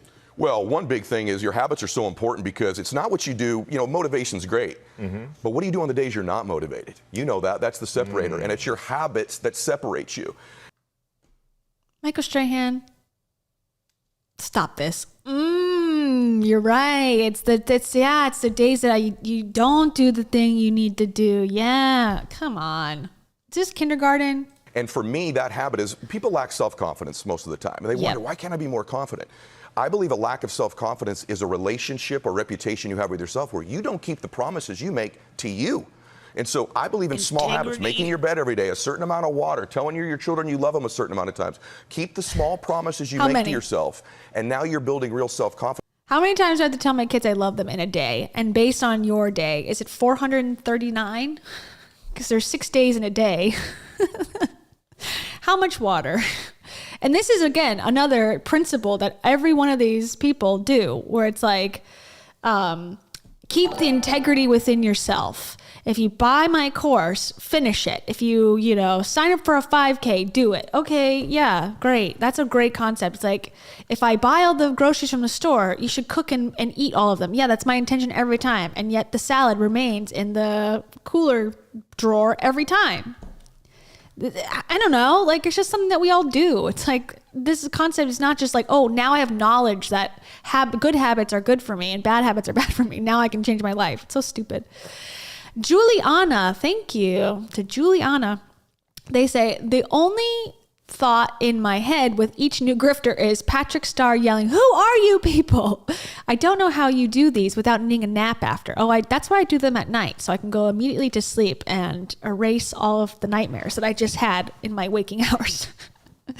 But thank you for supporting this. I mean, I do it for you guys. It's really to save the world and to change the world. That is my intention with every video that I make. It is my humble job to fix everything, profit, and become the idol that everyone needs. So that's what I'm doing here. Scruffy cons. Here you go. Somebody ought to smack you. Not really, but this is just stupid. That's what I say to myself in my sleep. But thank you, Juliana, very much. I appreciate it. Okay, great tips from Ed. That's how you know it's a good habit. And, you know, I guess you got to make deals with yourself that are non-negotiable, right? Yes, yes. And I know your podcast, the Ed Mylett Show, and now you have a new one, Change with Ed Mylett. But those watching at home, tell us what is the number one key to success in your mind? The number one key to success in my mind is that your life that you dream of, whatever it is, your blueprint becomes what you live, that you're living your dream. And for me, I really believe this in most people in their life. They think it's so far away.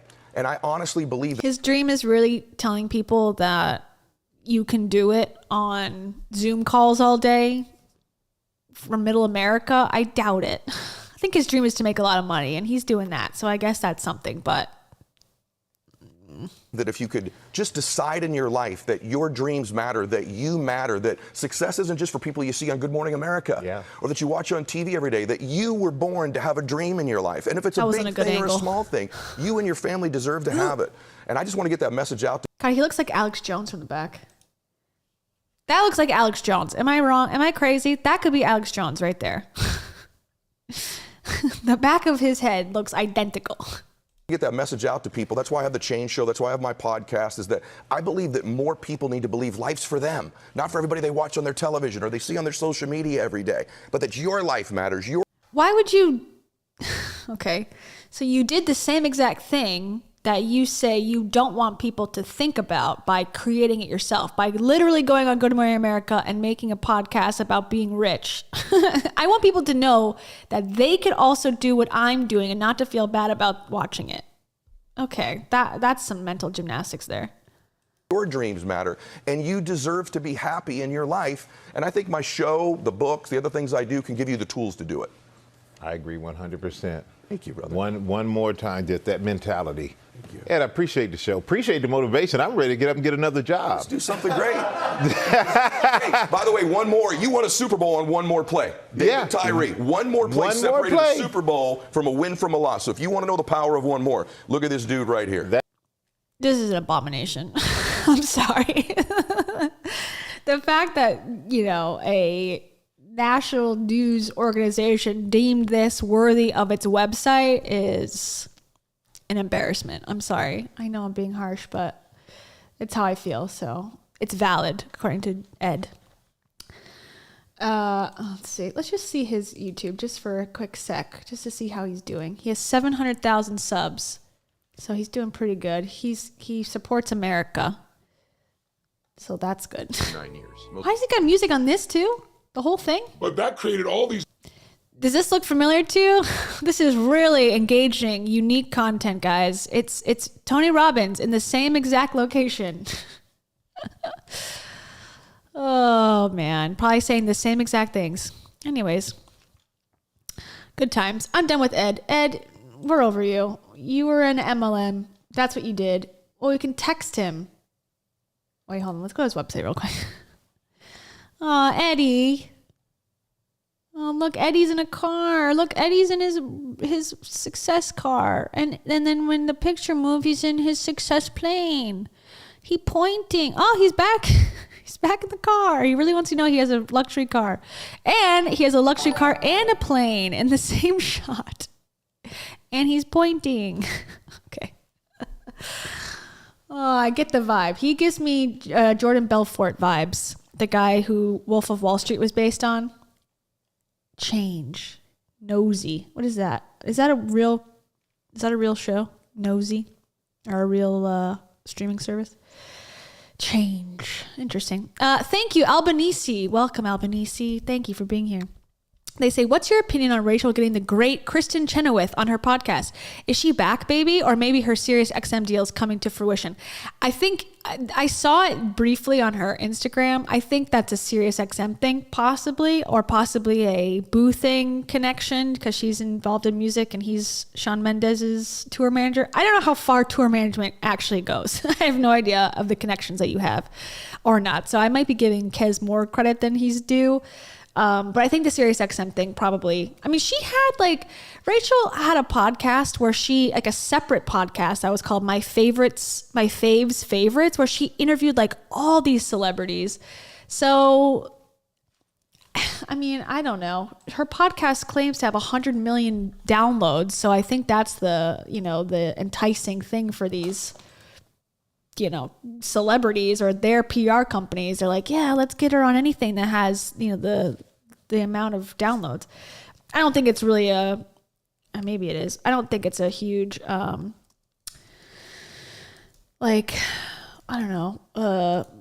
to how she's doing currently, but maybe. I'm trying to find her. It's called My Faves. I don't see it anymore. But basically, she interviewed Matthew McConaughey. She interviewed that guy that she talked about, the country singer at one point, and she would ask them what's your favorite TV show? I don't know. It didn't really succeed. But so I don't know. I think she's doing good, better than she deserves, as Dave Ramsey would say. You have to think instead of sitting around eating Skittles and watching Oprah reruns. That's what I would say. And also, 24 hours. That's so biblical. That's such a biblical way to think. 24-hour cycle. This is just stupid. Thank you, Albanese. Good question. I don't know exactly, I guess. I don't have a good answer for that one. All right. That was exciting. Ed, he's on the nosy. Did you know that it takes a leader with vision to help people with dreams? And that also, that's his backyard view. And then also, affliction t-shirts make you look hard. I'm sorry. I'm being so mean tonight. But come on. This is cringe. It's just cringe. It just is. I can't explain it. I won't explain it further. Okay. That's Ed. So he was there. He was in Napa. He's gonna have to, guys, I have to fly 17 times tomorrow. Can you give me tips on the best travel pillows? Because first class is just not that great anymore. It's just not that great. And I just need tips. So DM me your tips for me so I can fly first class better. Unlike you. Okay, moving on. Now we're going to talk to Jamie Kern Lima. I'm not going to mess it up any longer. Jamie Kern Lima and I have beef. Not really. I remember her because I used to work my shift. My second job was 5 a.m. to 2 p.m. I hated it. And I had an hour commute. This is a bad time of my life where I was super depressed. And every morning, and I was living with my mom at the time. She had a 1-bedroom apartment. I was living with my mom. And because I had to wake up at 3 to get ready for work and to drive out there and whatever, I would sleep in her room on her bed until 3, because she liked to stay up and watch TV and do whatever. And then we would switch, and because she would sleep on the couch, and then I would go out in the living room and change and get ready and have breakfast and stuff at 3 a.m. And during that period of time in my life, every day, every morning, her It Cosmetics infomercial would play. And I was like, I need to get my life in order so I never have to see this lady again, because I don't want to watch her putting on makeup in the middle of the night any longer. So I can say that I did move forward. Now, it was not positive motivation. It was negative motivation. But it was her. So there you go. But now she is actually a successful person. Apparently, it's a very well, financially successful makeup company. I think they sell them at Ulta now. It used to be exclusively on the mail order, call-in infomercial thing. But now it's spread, and it's very mainstream now. So she did well. I think L'Oreal purchased it. But I don't understand why now, again, you have to become a guru to remain relevant. Why don't you just live and be successful and have, live the life that you claim you actually live? But why does it have to be recorded and sold? That I don't understand.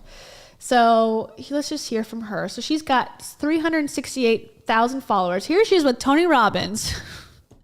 So she must have been drinking the Tony Robbins Kool-Aid.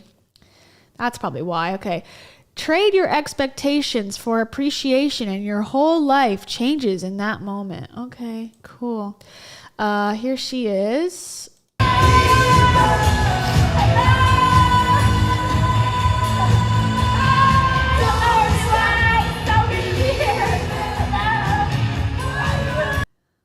Okay, so she's at some sort of event. I can't tell what event it is.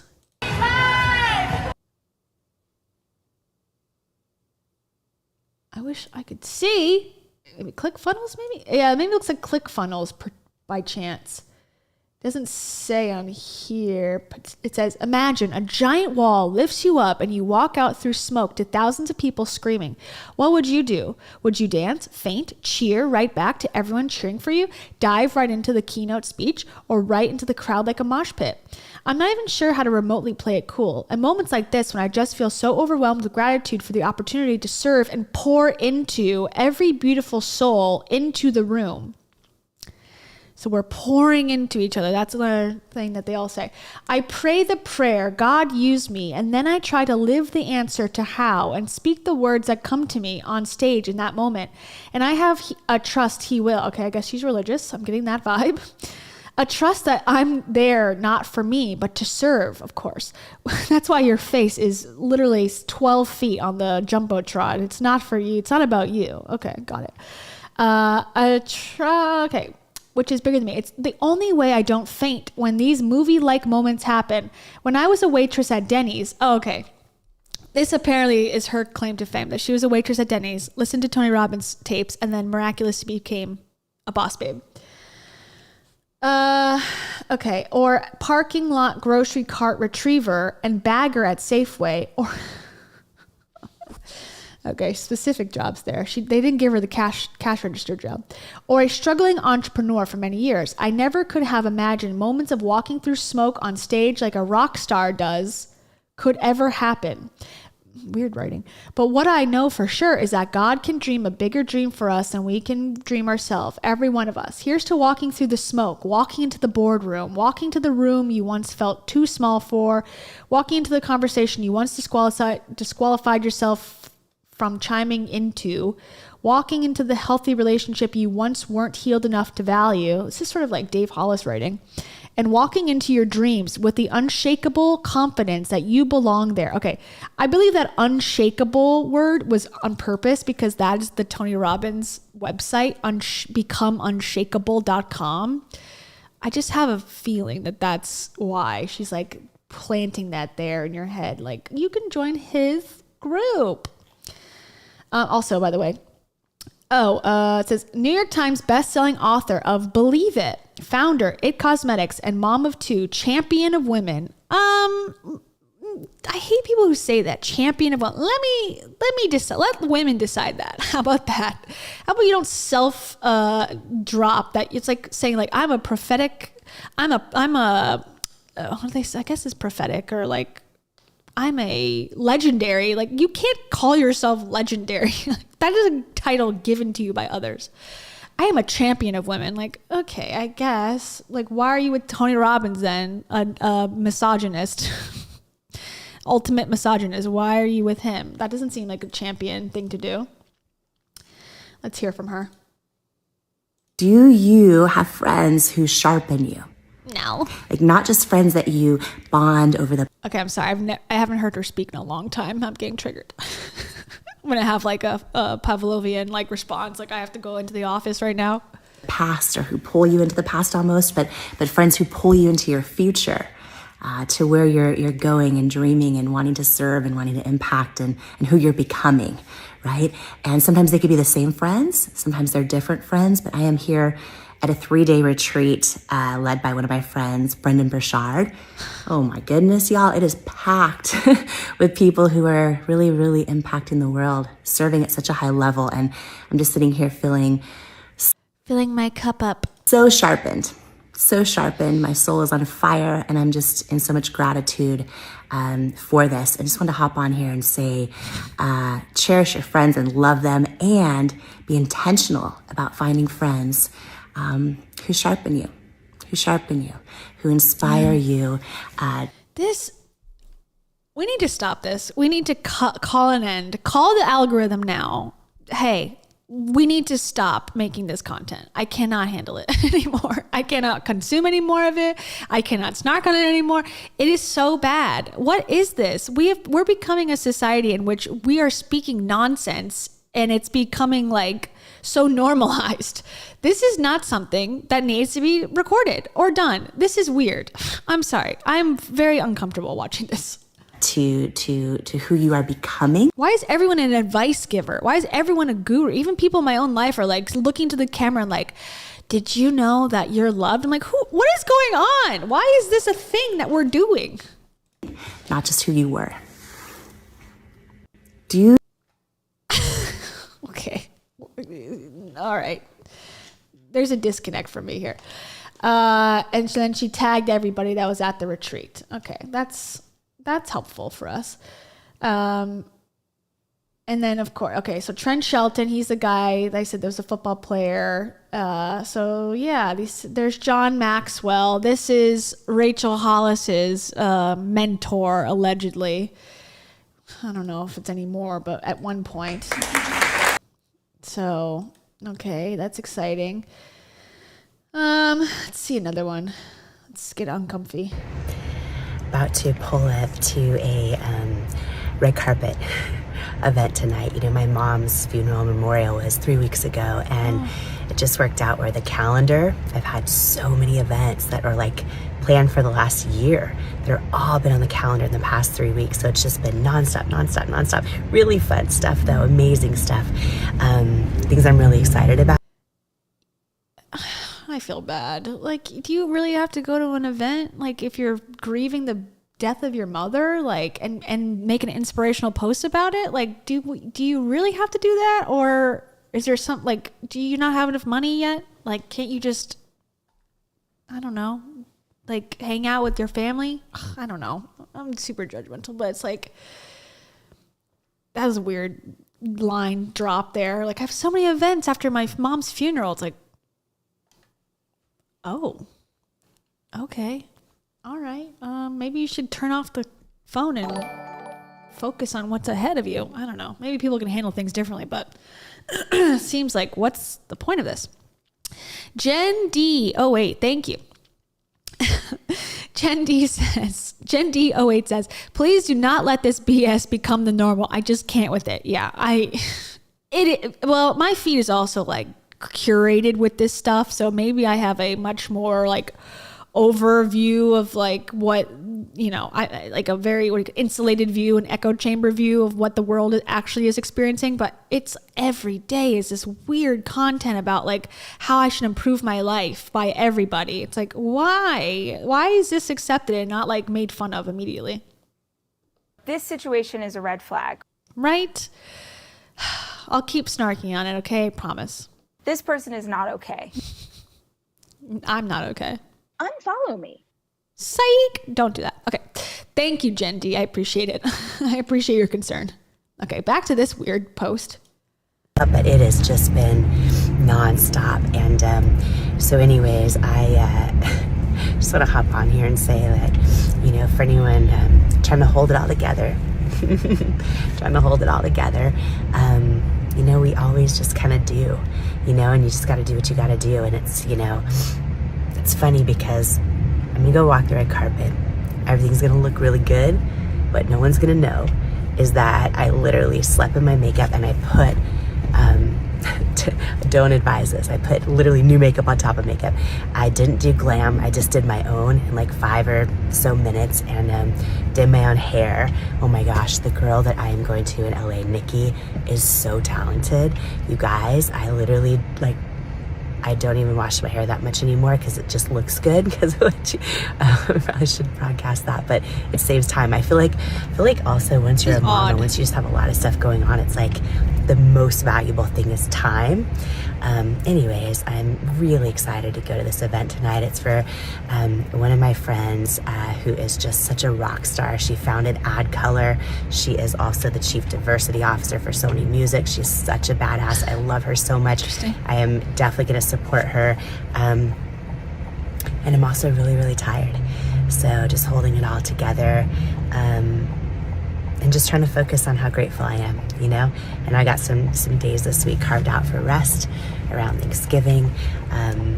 But anyways, just want to hop on here and say hi. And also just thank you guys so much. So many of you are sending the most beautiful messages and prayers and encouragement. And it has just been a season. Anyone who has lost a parent, I know a lot of you are sharing your stories with me about grieving, and you know how many of you actually have said you thought you grieved, but then like 4 or 5 months later, all of a sudden it really hit you, and just to kind of be ready. She's sleeping in her makeup because she's so busy, so I don't think she's had time to grieve yet. It's like, this is so odd though. The way she delivers things, odd. I've never looked at her Instagram or anything before, so I'm uncomfortable. It reminds me of someone who's telling you like, or like the people on The Bachelor, like the women who are like, I'm happy, I'm fine when they're getting broken up with, and they're like on national TV, they're like, it's great, and they're like twitching, and they're like, I'm not okay, you know, internally, and then they do the confessional, and it's like, I was pissed off, I hate that guy, and but like in the moment, they're like, I'm all good, you know. That's the vibe I'm getting. It's just like, get it all together. Just keep it together. I'm just keeping it together. It's like, ooh, you know, like you deserve a little break, a time for yourself. Like, I don't know. Like, it's not heroic to go, I'm going to support my friend's event, even though I'm dealing with like major trauma tragedy right now. I don't know. I don't think we should perpetuate that anymore. That's like a Rachel Hollis type thing. Like, oh, I'm the busiest. I'm the one that's busier than anyone else. And I'm so full of my schedule, but I'm still showing up. It's like, no one's asking you to do that.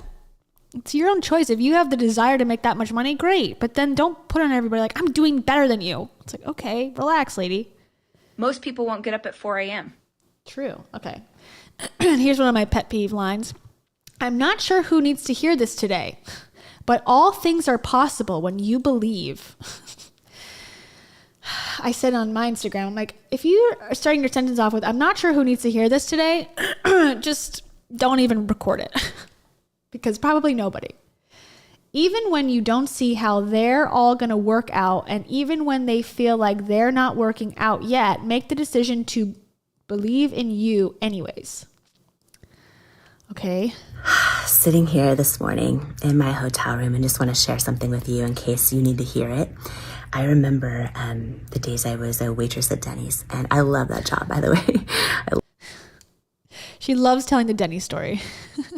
Because even Tony Robbins told the Denny's story about her, so it must be a popular story.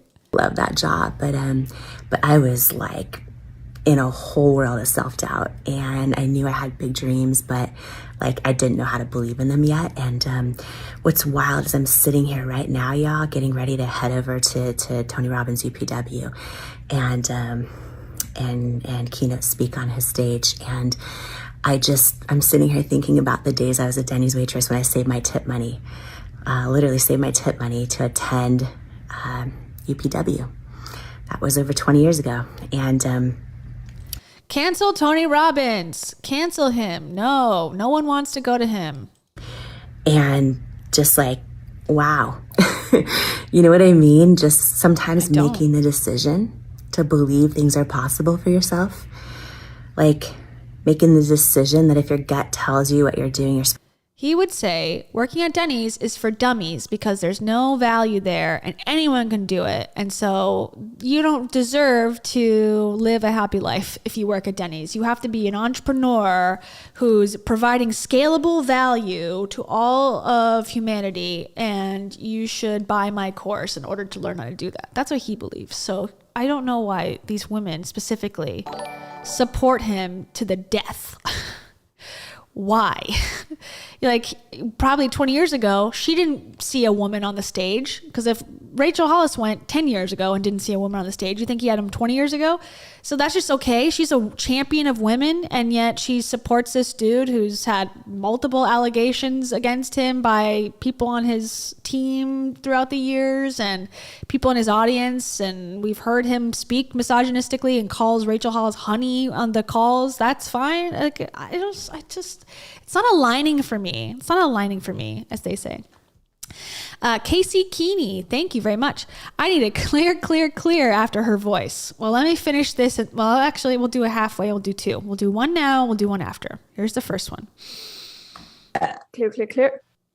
I'm kind of a beast. I'm kind of a beast. I'll add that one in extra for you. And then I'll do an after she's done talking so we can move on. Thank you, Casey Keeney. I appreciate it. Supposed to keep going even when everyone else is telling you no, or when things aren't going your way, or when you're in these huge seasons of setback. And I'm just like taking a minute this morning, watching the sunrise and just reflecting on the journey, and some of the things I wish I would have known earlier, which is that really all things are possible, you know, and I'll never tell you what to believe, but I believe that God can dream a bigger dream for you. Sitting here this odd cutoff. I'm interested to know her Denny's story. Like, I don't know what actually occurred from like Denny's to like starting at cosmetics. That is a story I'm interested in. Happen if you say.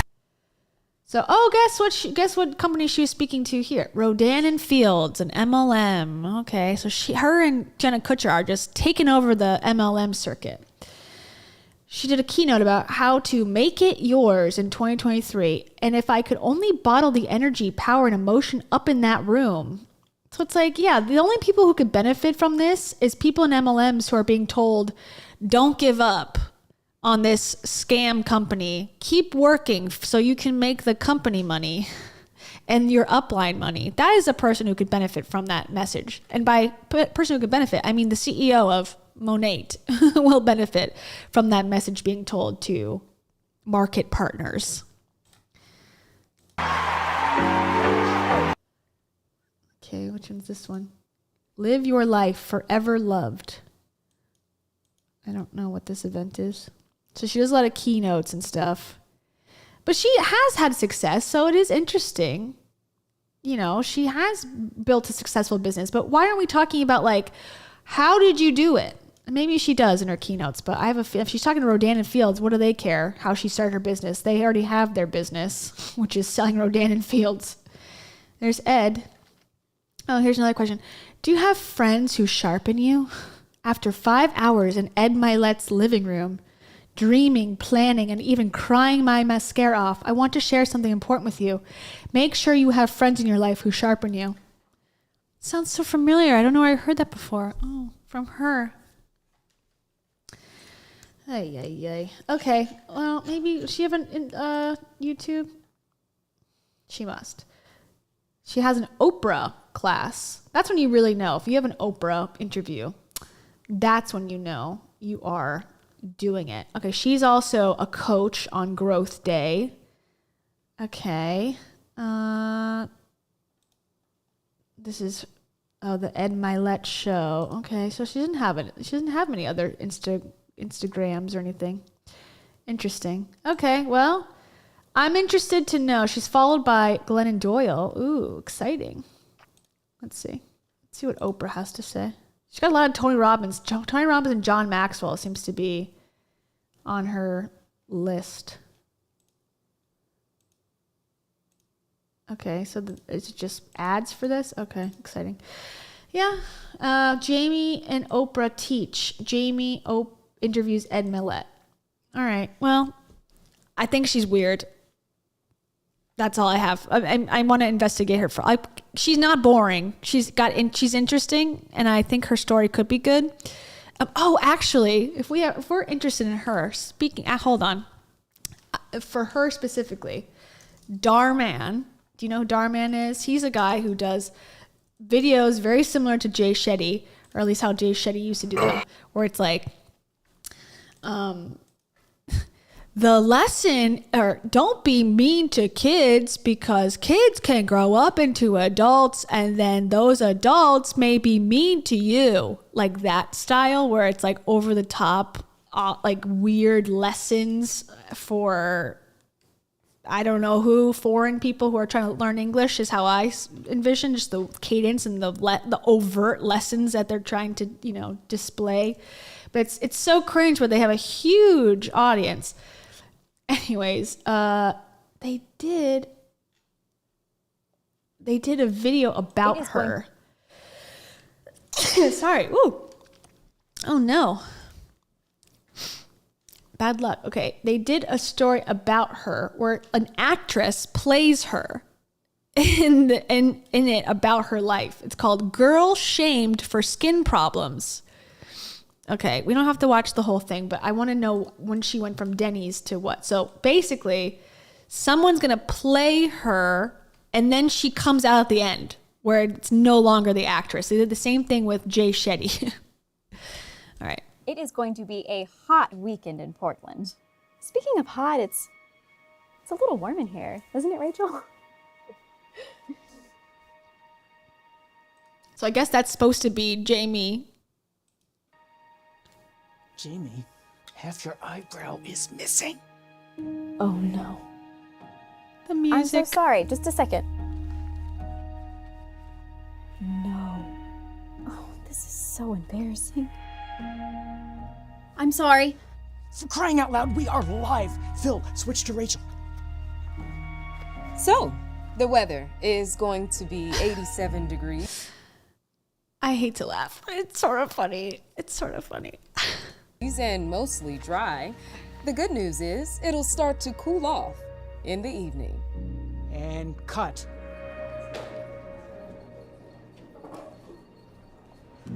That was so embarrassing. I thought I was going to get fired. You know how much they care about books here. Yeah. What happened anyway? Yeah. I don't care, bitch. That's what she's saying. It's hard to explain. See, most makeup products don't work for me because I have this skin condition called rosacea. That's what all these red spots are all over my face. Everyone thinks it's acne. You can't have eyebrows if you have rosacea?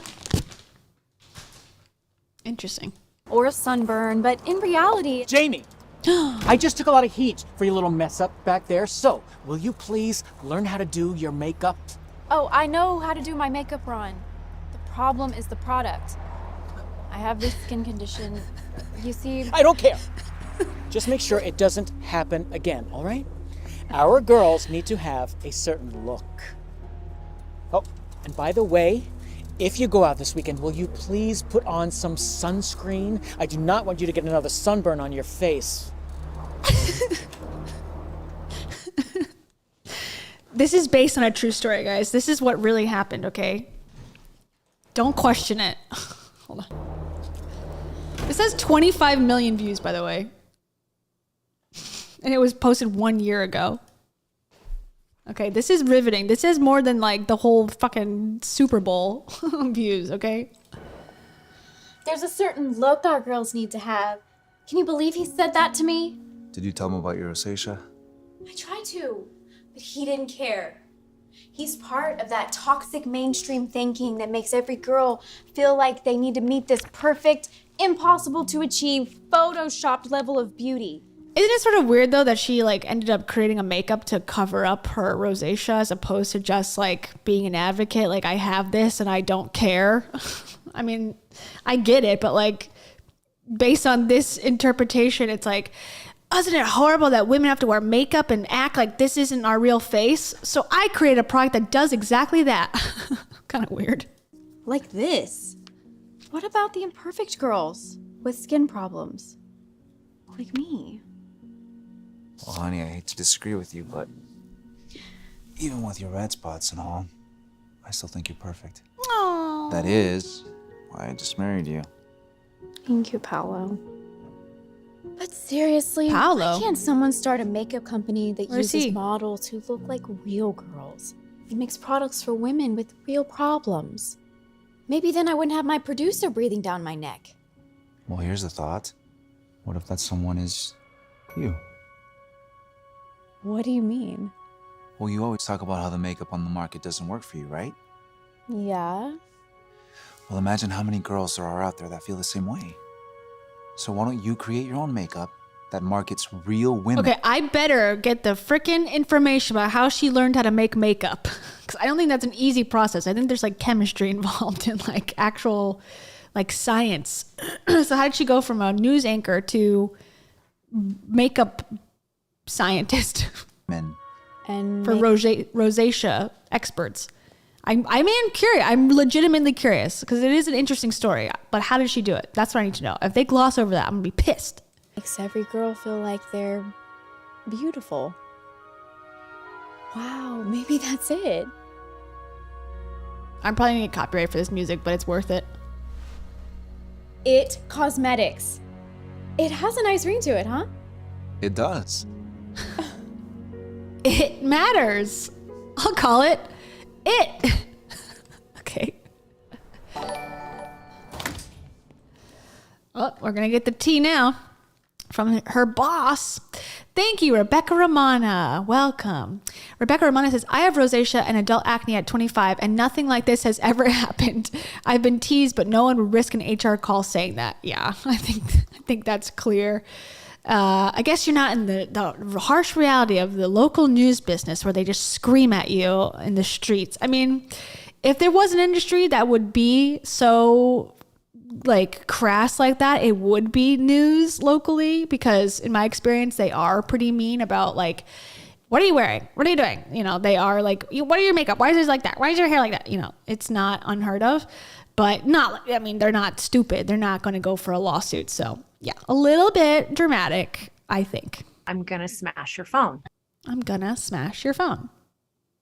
It's okay to cry. I am not emotionally stable. And finally, for Rebecca Romana. You are going to marry Dave Hollis. Girl, it's your turn. You got to get on that Austin hinge if you want to make things happen. Allegedly. Thank you. Okay, next scene. Jamie, we're 30 minutes to air. Why aren't you ready? Oh, don't worry. It doesn't take me that long to do my makeup.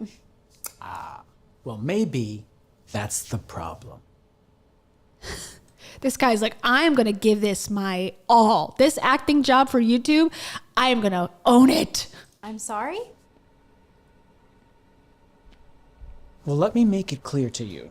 Maybe if you spent a little bit more time on your makeup, we wouldn't have disasters like we had last week. And by the way, what is going on with your face? Did you get another sunburn? I told you to wear sunscreen. It's not a sunburn, Ron.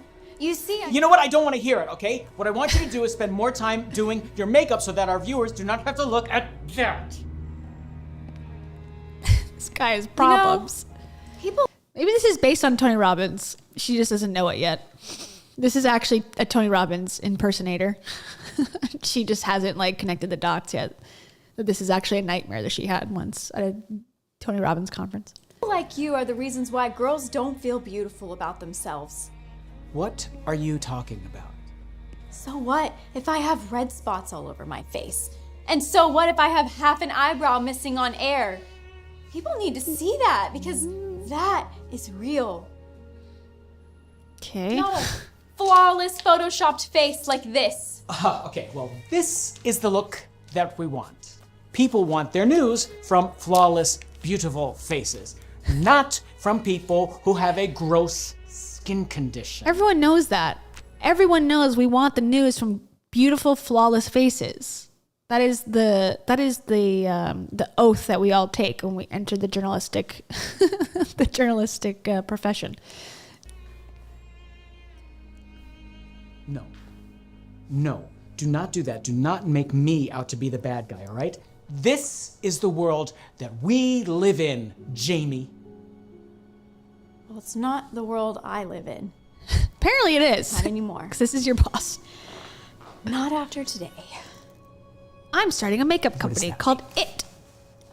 I'm sorry, but I can't do this anymore.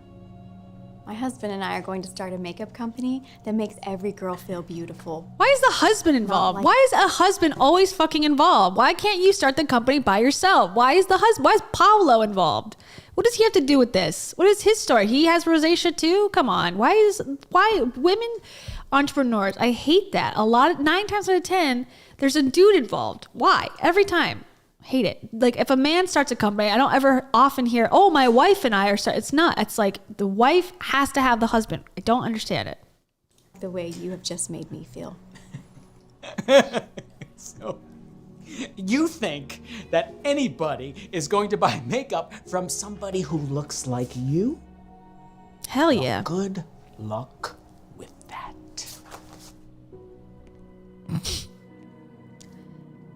He's gonna Jamie leaves with more passion than ever to change the way the world looked at beauty. Using the last of their savings, Jamie and Paulo start their own. How much? I need to know the money. The amount. I don't think it was 12 pennies in a fucking jar that started a makeup company. But okay, I'll buy it. I would like to know the amount, please. Okay, they started their own cosmetics brand. Okay. Cosmetics brand with the mission of making every girl feel beautiful. Jamie tests dozens of different formulas, trying to find ingredients that are actually healthy and work on every skin type. How? She spends months and months testing different samples, but no matter how many samples she tries, she always finds something wrong. That is, until one day, she finally figures out the perfect form. Wait, let's go back. There's an Easter egg there. Until one day, she finally... The Da Vinci Code, The President, Option B by Sheryl Sandberg, and The Dog Who Saved Me. Okay. Little light reading after my science project of trying CoverGirl makeup to mix in with my makeup to make the best makeup for rosacea. I'm still missing how she got a science degree or how she got access. Is there like some sort of hidden market that I'm unfamiliar with? Can I just start a makeup brand? I thought there was like a lot involved here, but okay. Finally figures out the perfect formula. How? Her eyebrows don't come off anymore? This is it. Hey, what's it? I found a formula that works. Look, it stays. My eyebrow stays on. Wow, that's amazing.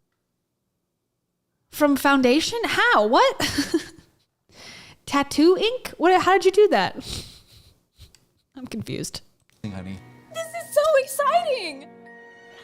And good timing too, because we are almost out of money. Okay, so now that we have a product, what's next? We have to get it in stores. I'm going to call all the retailers and tell.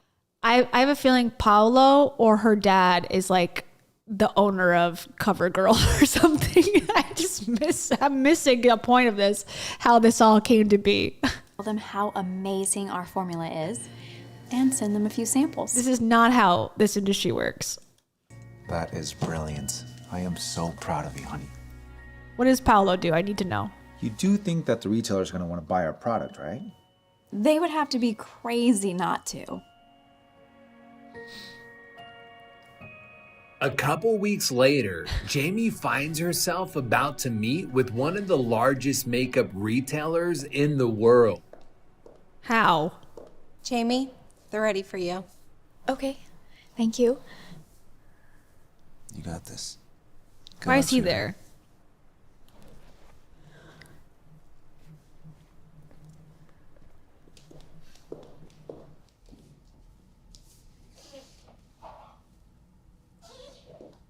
Hello, everyone. I'm Jamie Kern Lima. You just know they filmed this at like the local co-op, like the local co-working space. Like we need to block off the West Wing so we can film our serious retailers commercial. Huh? Hey, hi there. Hi, good to meet you.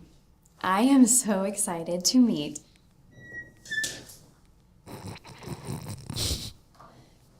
She's got the last razor phone in all of existence. Hi, I'm Jamie. Well, I don't have all day. Of course. Don't be a victim, but when you tell my story, make sure that I am victimized in every scene, okay? Make them the worst people possible because that is my truth. Okay. I'm so sorry. So, this product is our Byeee Under Eye. It's a concealer, and I have a feeling your customers are going to love it, especially if they have skin issues, like me. The before is without any makeup on, and you can clearly see the red spots from the rosacea. And this after is just one application of the Byeee Under Eye Concealer. You can't see any of the spots at all. Wow, so this is just after one application? Yes, incredible, right? You thought it would be a good idea to use yourself as the model? Yes, well, that is part of my mission. You see, the makeup industry uses these perfect Photoshop standards of what beauty should be, but that's not real. That makes girls feel insecure about themselves, like they're not beautiful enough because they don't look like this. So then, okay, my whole thing is like, but you're still creating a product that makes those girls look like that through makeup, no? I mean, it's not like you're, again, like if she was like, I'm going to start a lifestyle brand where I'm just showing my real face at all times, that would be one thing. But like, aren't you covering it up? So isn't that hiding and being, you know, sort of in the same mindset as everyone else? Like you just want to look like the magazine girl? Am I wrong? Well, that's why I want to use real girls with real skin problems as the face of our brand. I mean, models have skin problems too. You know, they're not perfect. Those are Photoshopped because they're showing off the product. I don't know. Brand. To not just change makeup, but to change how the world views beauty. That way every girl can feel like she is beautiful too. Because she is. She's like, this fugly bitch. I'm just kidding. Sorry. This is amazing. Slow clap. Thanks. Well, there's plenty more. Come here, girlie. You actually believe that people would want to buy beauty products from someone who looks like you? Oh, well, yes. You? I think more like ew. Come here, girlie. Come on. No, come here. Okay, she'll come back. I try to give her a boost. Women can relate. I've seen enough. Throws it on the table aggressively. The truth is, makeup companies advertise with models who look like this because that is what sells.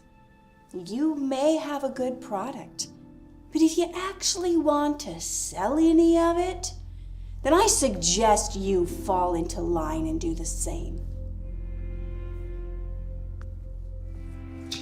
Back on my razor phone. I really believe. Look, I don't make the rules. This is just the world in which we live. Have a nice day.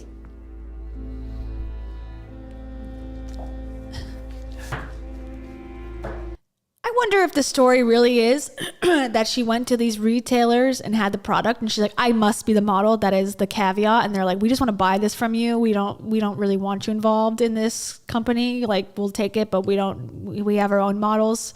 And she's like, no, I need to be the star, because the way that she talks sort of gives me the vibes. Like she wants to be the front and center model as she's walking through this smoke on stage. Like nothing that's necessarily wrong with that. But I wonder if it was more about, why does this have to be you in the pictures versus like, do you just want to sell this or what? I don't know. That's my thoughts. That maybe it's more of like her whole vision was, I need to be the celebrity here. Come here. Come here.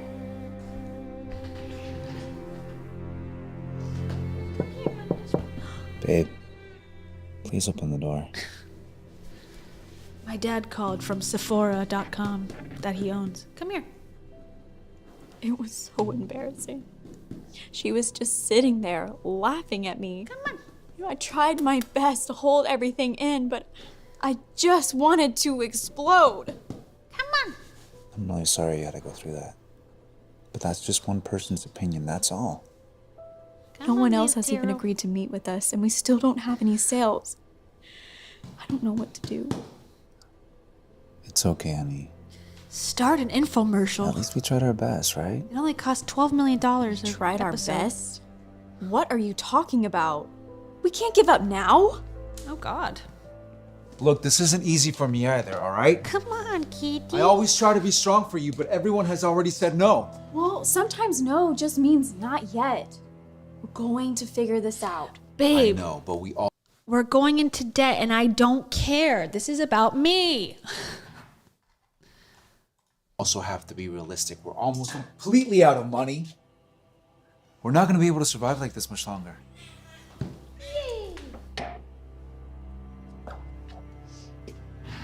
Look,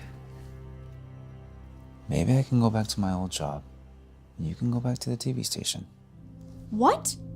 After how that producer treated me? Absolutely not. A different TV station. Look, no one said that this was going to be easy. It's not like we're just trying to sell makeup. Yeah, you are. Or not. No, we're trying to sell a vision. Oh. A vision of a new beauty industry that's different than the one now. Oh. So are you really surprised that someone in the beauty industry doesn't like our idea? How long ago did she work at Denny's? This hasn't mentioned that at all. She worked at Denny's like in high school, and now she just uses that as like her story. Like I could be like, I worked at a thrift store. Okay, yeah, like for one summer when I was 15, but like that's not my actual narrative. It's technically true, but I guess it doesn't matter what the truth is anymore. That's what I've learned. The truth doesn't matter. The story matters. I guess I never really thought about it like that. We have to keep going. We can't give up now. This is bigger than all of us. This is for all the women who have ever been told that they aren't beautiful enough. By the media, by society, or even by a boss. It's literally concealer, girlfriend. Come on. Oops. Oh no! Not during the monologue. Can't give up. Wait, what are you doing? I'm making us coffee. We have work to do. Wow, what a And supportive that's the husband. man I fell in love with. Not really. Jamie keeps trying to meet with different beauty retailers and department stores to get them interested in their product, but she keeps getting told no over and over again. Okay. Then what? We heard that already. But whenever she starts to Fuck feel out. discouraged, she remembers why she started in the first place and decides to keep going. To be rich and famous like Tony Eventually, Robbins. she meets with the TV shopping channel. After some consideration, Jamie's given the chance to sell her product on live television. How? She couldn't believe it. They leave out all the actually interesting parts of all these stories. It's like, how? What was the thing that made them consider you now? Out of a million retailers. First of all, how'd you get all the interviews with the retailers? Did you call? Did you have a agent? What happened? How did you make the product? Did you do chemistry in your house? Like, there's so many unanswered questions.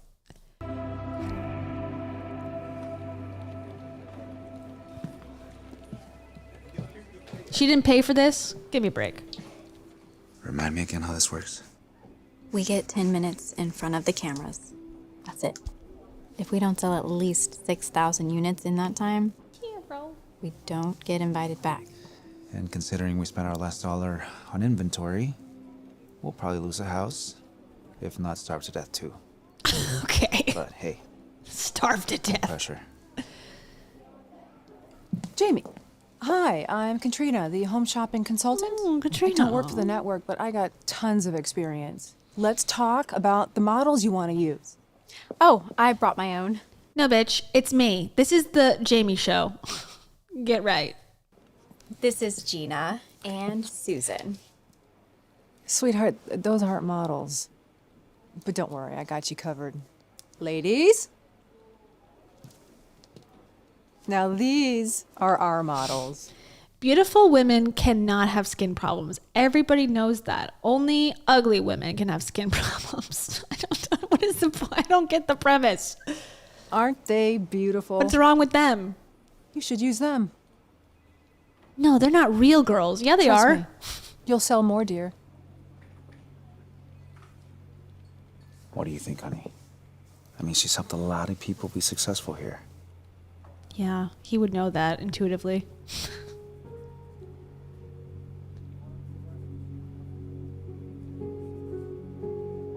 We came all the way from Glendale for this. I appreciate it, but we won't be needing them. And I'm actually going to use myself as a model too. What? You can't be serious. You? A model? No one's ever going to buy anything from someone who looks like you. No offense, but that's just the way of the world.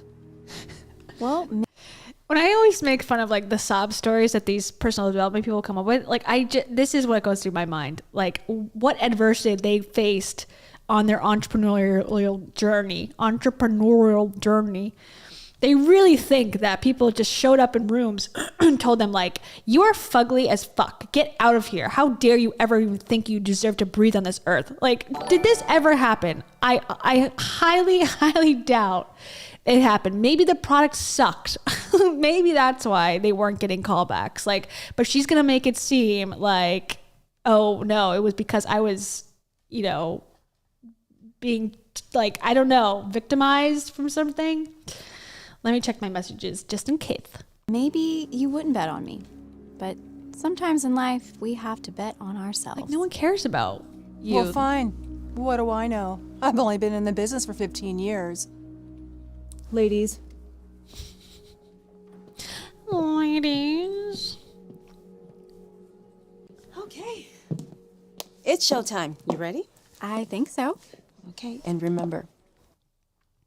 Angela Arnold says she has an MBA from Columbia. Okay, what the hell? When did she work at Denny's? That is bullshit. That is just pandering to an audience. I'm just like you. I was once in the womb. Like, oh, okay, cool. That pisses me off. Good find, Angela Arnold. That's annoying. I mean, I'm glad that she has, that makes much more sense now. This is such bullshit. I hate this. 10 minutes, all you got. And if you don't sell out. If we don't sell out, I'm not coming back. I know. We need an expose on her. I'm just checking one last time. Are you sure you don't want to use their models? I mean, the expert was really adamant. Maybe she's right. Maybe that's just the way the world works. Well, maybe it's time to change the world. Oh, she did it with her concealer. I just think this is not what it actually is. Jamie goes in front of the cameras determined to sell out all of her products. So inspiring. When the timer begins, she shares her vision for a new type of beauty products made for everyday women. And then she does the bravest thing she's ever done before. It's a gimmick. She puts pictures of herself showing her bare skin and rosacea for over... Her bare ass skin? Ew! How could she ever? For 100 million people to see. 100 million? She has no idea if anyone's even gonna call to buy her products. They're horrified. But then, a phone rings. No. And then another one rings. No. And then soon, all of the phones start ringing. Before the 10 minutes were up, she saw the 2 words that would change her life forever. You're fired. That's it. We have completely sold out every shade in stock. Lee's acting like it's an emergency message. We have sold out. Everyone get inside now. Believe this. I can't believe it. Does this mean we're not going bankrupt? I sure hope so. Jamie gets invited to come back and keep selling her products. As time goes on, she returns to the show over and over again. Eventually, she becomes the #1 top-selling beauty brand on the entire network. Oh, okay, this right here, this was the one I watched every night or morning, I guess technically, of my life that this audience where they all were like, are we ready to get beautiful? Woo! Okay, we have Jamie here. Oh, giving me nightmares, giving me flashbacks. After several years, her company, Wow, $1.2 billion. Okay, why are you an influencer at this point? Why are you making self-help content from your car? Like, just live your life. This is proof that money does not solve self-esteem issues or like self-worth issues. Like, go enjoy your life. What are you doing? Why are you at promoting Tony Robbins conferences still? I don't get it. Cosmetics gets acquired by L'Oreal, making Jamie one of the richest self-made American women in the country. Her husband doesn't get no shout out there. Paulo's just, what do they call it? Chopped liver now? I guess that's still self-made, technically. Jamie ends up becoming an inspirational speaker, touring all over the world. Yeah, why is she speaking at Rodan and Fields? Like, she can't just take her $1 billion company and like peace out? I don't understand. And even launching, of course, Ellen, of course, her own best-selling book. But most importantly, she succeeds in her mission to change the world. Jamie? Oh my gosh, it's really you. I just read your book. Would you mind signing it for me? Of course, of course. Who should I make it out to? Sandra. Thank you, by the way, for giving me a feeling I haven't felt before. Oh, wow. I wear glasses to protect my eyes from being ugly. And now I still do that, but I have makeup also. Oh, what feeling is that? Beautiful.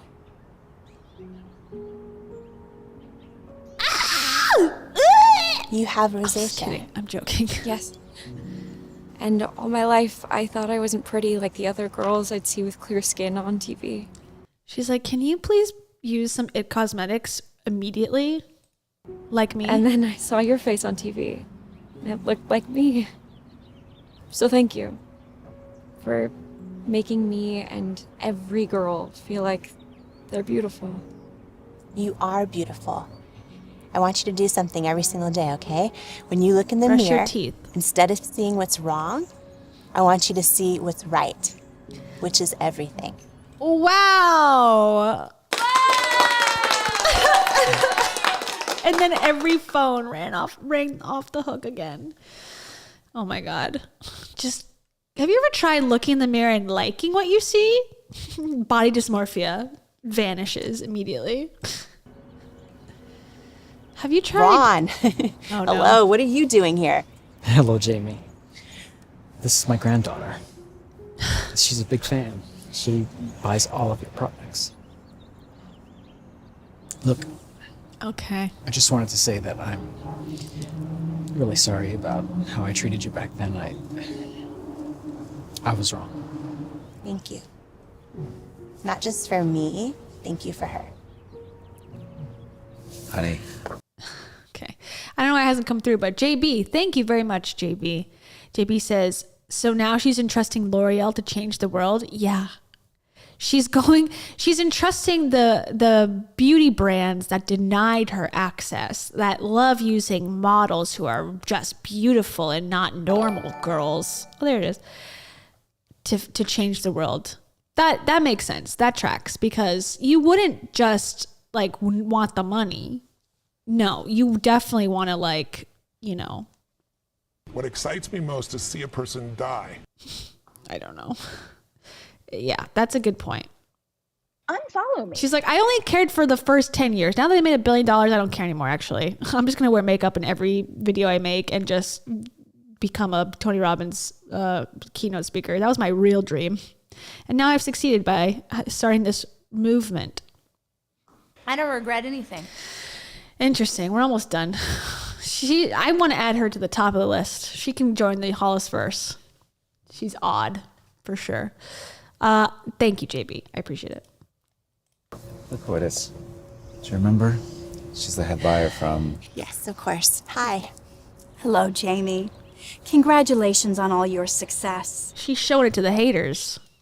Listen, I was thinking we could distribute your products in our stores. No. What do you say? Sure, let's do it. Just like you said. Okay. Sometimes no just means not yet.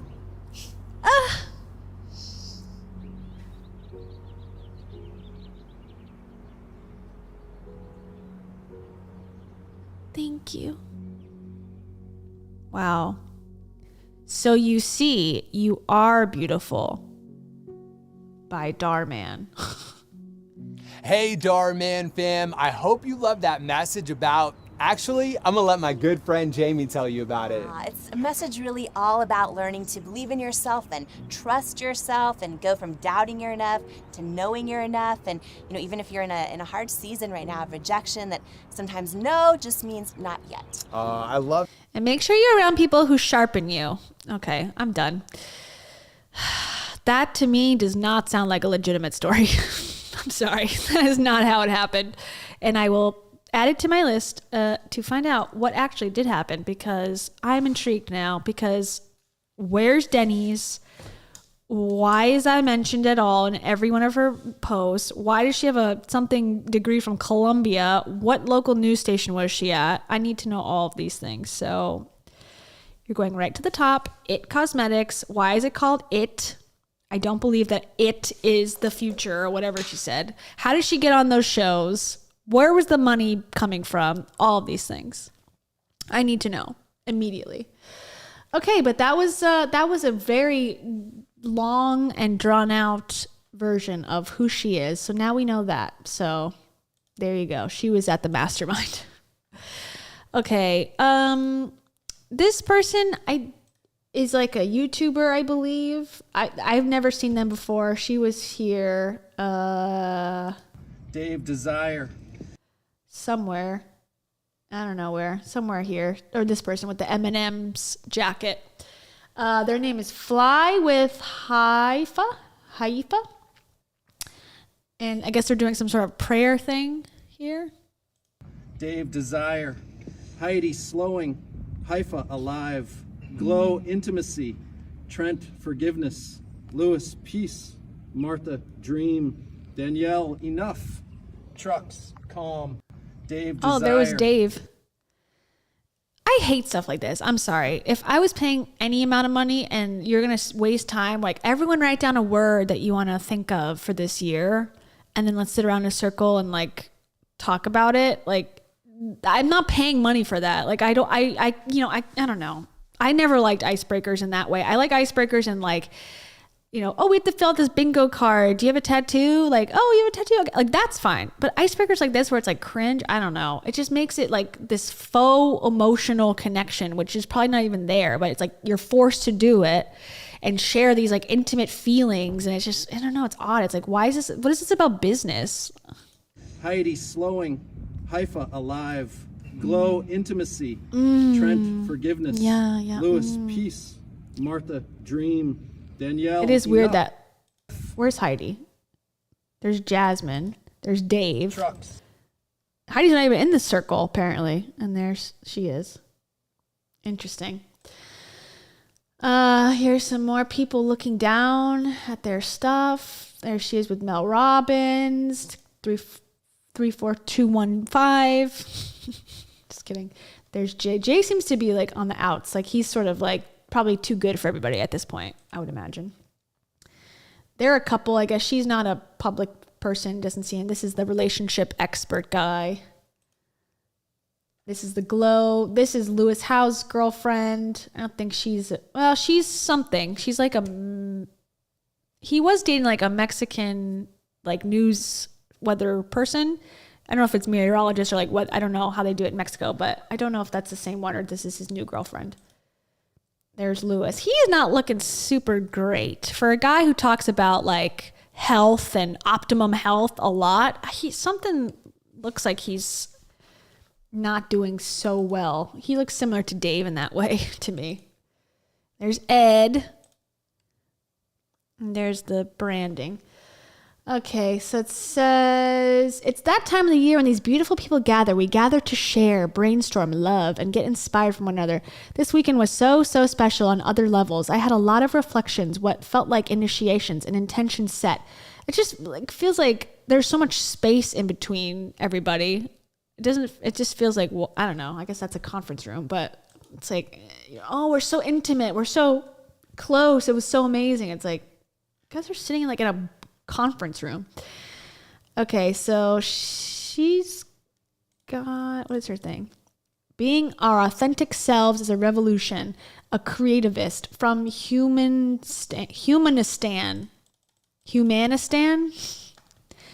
Okay. The Shame Song. So she's a singer. Okay.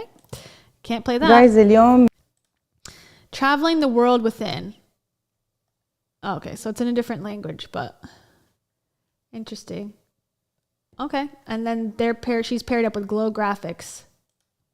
You feel alone in your struggle? That's it. Know that the two of us deal with it as well. You are not alone. We're here to tell you, you are not alone. We're very inspired by this song. Wallahi, you know the song, You Are Not Alone. Yeah, I love it. I am here. Okay. We'll leave her alone. She seems like she's on the outs. I've never seen her before, but that is one person that showed up to this event. She's like a singer. And she's from Humanistan, which I think is not a real place, but I could be a total idiot and just not know. Here are 5 tools that I used to help me arrive to the now. I don't know, I can't read it, so. All right, that's somebody interesting. This is Lisa Bilyeu, obviously, talking to her. You can do that. You can do that petrified. You actually don't need confidence with no microphone to walk in a room and speak your mind. You could be scared doing that. Yeah. But when you're by yourself, do you feel confident in the fact that you're okay, that you're good enough? Oof, this is so strong. How do I feel when I'm by myself? Well, you know what's the issue though? Oh no! Why sometimes and when we go, that's a Dave Hollisism. How do I feel when I'm by myself? Like, when do I feel about myself when I'm by myself? That's one of his favorite lines, allegedly. So I guess she got a hold of that one. All right, not exciting. You're okay. Oh, that's that's what the stream you're watching already.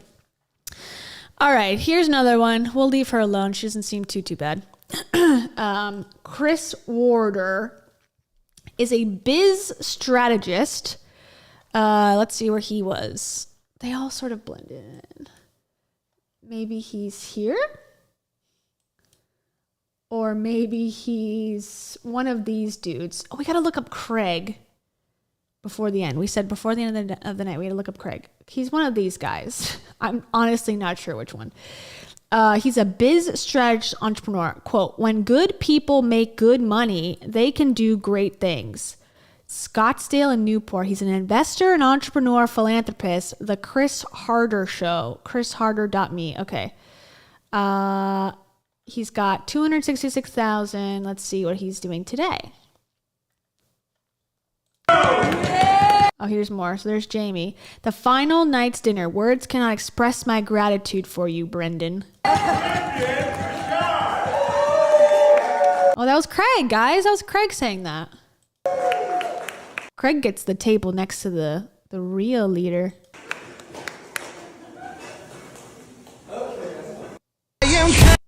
Okay. Again, just a reshare. Last night's dinner in Napa. Has no sound. Okay, so they're at dinner. Silently talking. Cute. Not really. Okay, what's this? All right, you guys, we're waking up on our last day of Napa, and we are journaling in bed before we get going for the day. I journal on my phone with the app that I have linked, and Chris does it on his computer. He loves to be able to type on the keyboard. Are they married? Are they together? I usually love that. Okay, that sort of makes sense, I suppose. But I also love the convenience, which you can do both, whatever you want. I love the convenience of no matter where I am, at what time I remember, and you can put a little prompt in your calendar to remember. Yeah, right. I'm sure you do that. Okay. Shower. Okay. Surround yourself. Okay, best 3 days of growth ever. Okay. All right, so what does he do? Oh, here he is with Tony Robbins. Good times make weak people. Weak people make bad times. Bad times make strong people, and strong people make great times. That's the history of the world in cycles. And Me hungry, eat food. Food eat, hungry me. Yes! Yes! Oh, yes! Oh, wow. Mind blown. Yes, I always said that. 4 wisdom bombs in under 1 minute. Okay. Here's Ed Mylett. Okay, so more proof of the circle jerk. If you know one, you know them all. This is something Ed Mylett has never told anybody. I don't care. Let's hear from him. These are low too. He's got, like I said, 266,000 followers. He's got 41 likes on this. When did he post it? 5 days ago. Come on. You're going to tell me that's real engagement? It ain't. Okay, I'm joined by a dear friend. Oh, wait. Chris Harder. That's him. Oh, okay. So she shared that. I want to hear his voice. What is he doing? How does he sound? It's more valuable than good old-fashioned capital, and that's relationship capital. Here's why. When you don't have money, your relationship capital is the capital that says, hey, I'll invest in you, or says, hey, I'll lend you some money, or just take money out of it. They say, hey, I'll do your website for you. Hey, I'll build your Facebook ads for you. Hey, I'll help you get that podcast started. Hey, I'll teach you what I did, right? That's relationship capital. It's there for you when you are down and out. It's there for you when you're on the up and coming. It's there for you when you're crushing it. It's the most valuable capital that you can intentionally wake up. Make your human relationships capital by calling it relationship capital. Take anything that you have in your life that's genuine and sacred and ruin it by calling it something to fit it into a system of capital and give and take. Perfect. Every day and try and stack. Now, don't get me wrong. I love stacking good old fashioned traditional capital. Yeah. But if I had to choose, if God came down today and said, hey, man, you got to choose. You're either going to choose your relationship capital or your capital. I'm taking one of them away. Which is it? Yeah. I'd say take my money. It's a very weird way to look at the world. I'm sorry. I'm going to use people for my own advantage because when I need help with them giving me a website, then it'll be worth it. Okay, that's him on a Can't be any more beautiful. On a private jet with a dog. That's cool. And he taught me 3 things. I guess he does these events often. Okay, here's his relationship. Somebody who's in your life. Relationship capital. Empower her live. Audit everyone who's in your life. As a matter of fact, I would make a list of the 15 to 20 people you interact with the most. And then I'd go through that list. I don't interact with 15 people. I gotta be honest. I wish I did. I don't. Often. And a simple yes or no answer. Do they push me towards my dreams? Or do they stall my dreams? And now here's the toughest part about making what this if it's list. Neither? Sometimes you're not going to like the answer you have to put next to them. They could care less. Because it might be a best friend. It might be a brother or a sister. It might be an aunt, a mom, a dad. And it's tough to say, hey, I love this person and everybody tells Dad, you don't support my dreams. Get the fuck out of my life. me that this person is supposed to be, my life. You're not ROIing this relationship capital. I'm sorry. Except now this is coming from someone who doesn't talk to their mother, basically. But it's not because she wasn't inspiring me to live my dream. It was because of a lot of emotional abuse. Okay. So I'm no parent defender by any stretch, but this is ridiculous. They do things that kind of slow down my dreams. Like what? So when you've got this reconciliation of who's pushing you towards your dreams and then who's stalling your dreams, it's up to you to tilt the scales in your favor to make sure you're spending a whole hell of a lot more time around the people who are pushing you towards your dreams and less time and being influenced less by the people who are stalling your dreams. So just go to $60,000 masterminds because they care about your dreams. Yeah, I'm sure. They don't care about just themselves, I'm sure. Yeah, it's very weird. Okay, so he's sort of like a business bro kind of feeling. And he's married to the other one that was kind of boring, the beige woman. I shouldn't say girl. I keep saying that. I'm sorry. The beige woman. When like-minded, hard-driven couples are forced to pause and have fun, the most amazing breakthroughs can happen. And this is called Couples Mastermind Trip number 3 in the books. Building what we knew we needed this year was a smashing success. Thank you for joining us. So they have a couples mastermind. Can't you just go on a vacation with your friends, or no? Is that not relationship ROI? Okay, yeah, this is real. Sure. Interesting. Okay, they're boring. I don't care. Boring.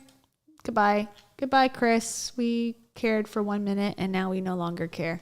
Right? He's a What philanthropy are you doing? Yeah, so he does Elite Entrepreneurship Mastermind, strategy sessions where he writes on a board. Byeee online course, unlock the blueprint. Unlocking the money principles. Maximize your earning potential by mastering your relationship with money. Is it to get rid of all your friends but also have all your friends give you freebies? Because that's what I think it would be. Let's see, what about you? Just see, one more thing. Here's the truth. Okay, I can't wait. Here's the truth. I didn't step into this life of abundance overnight.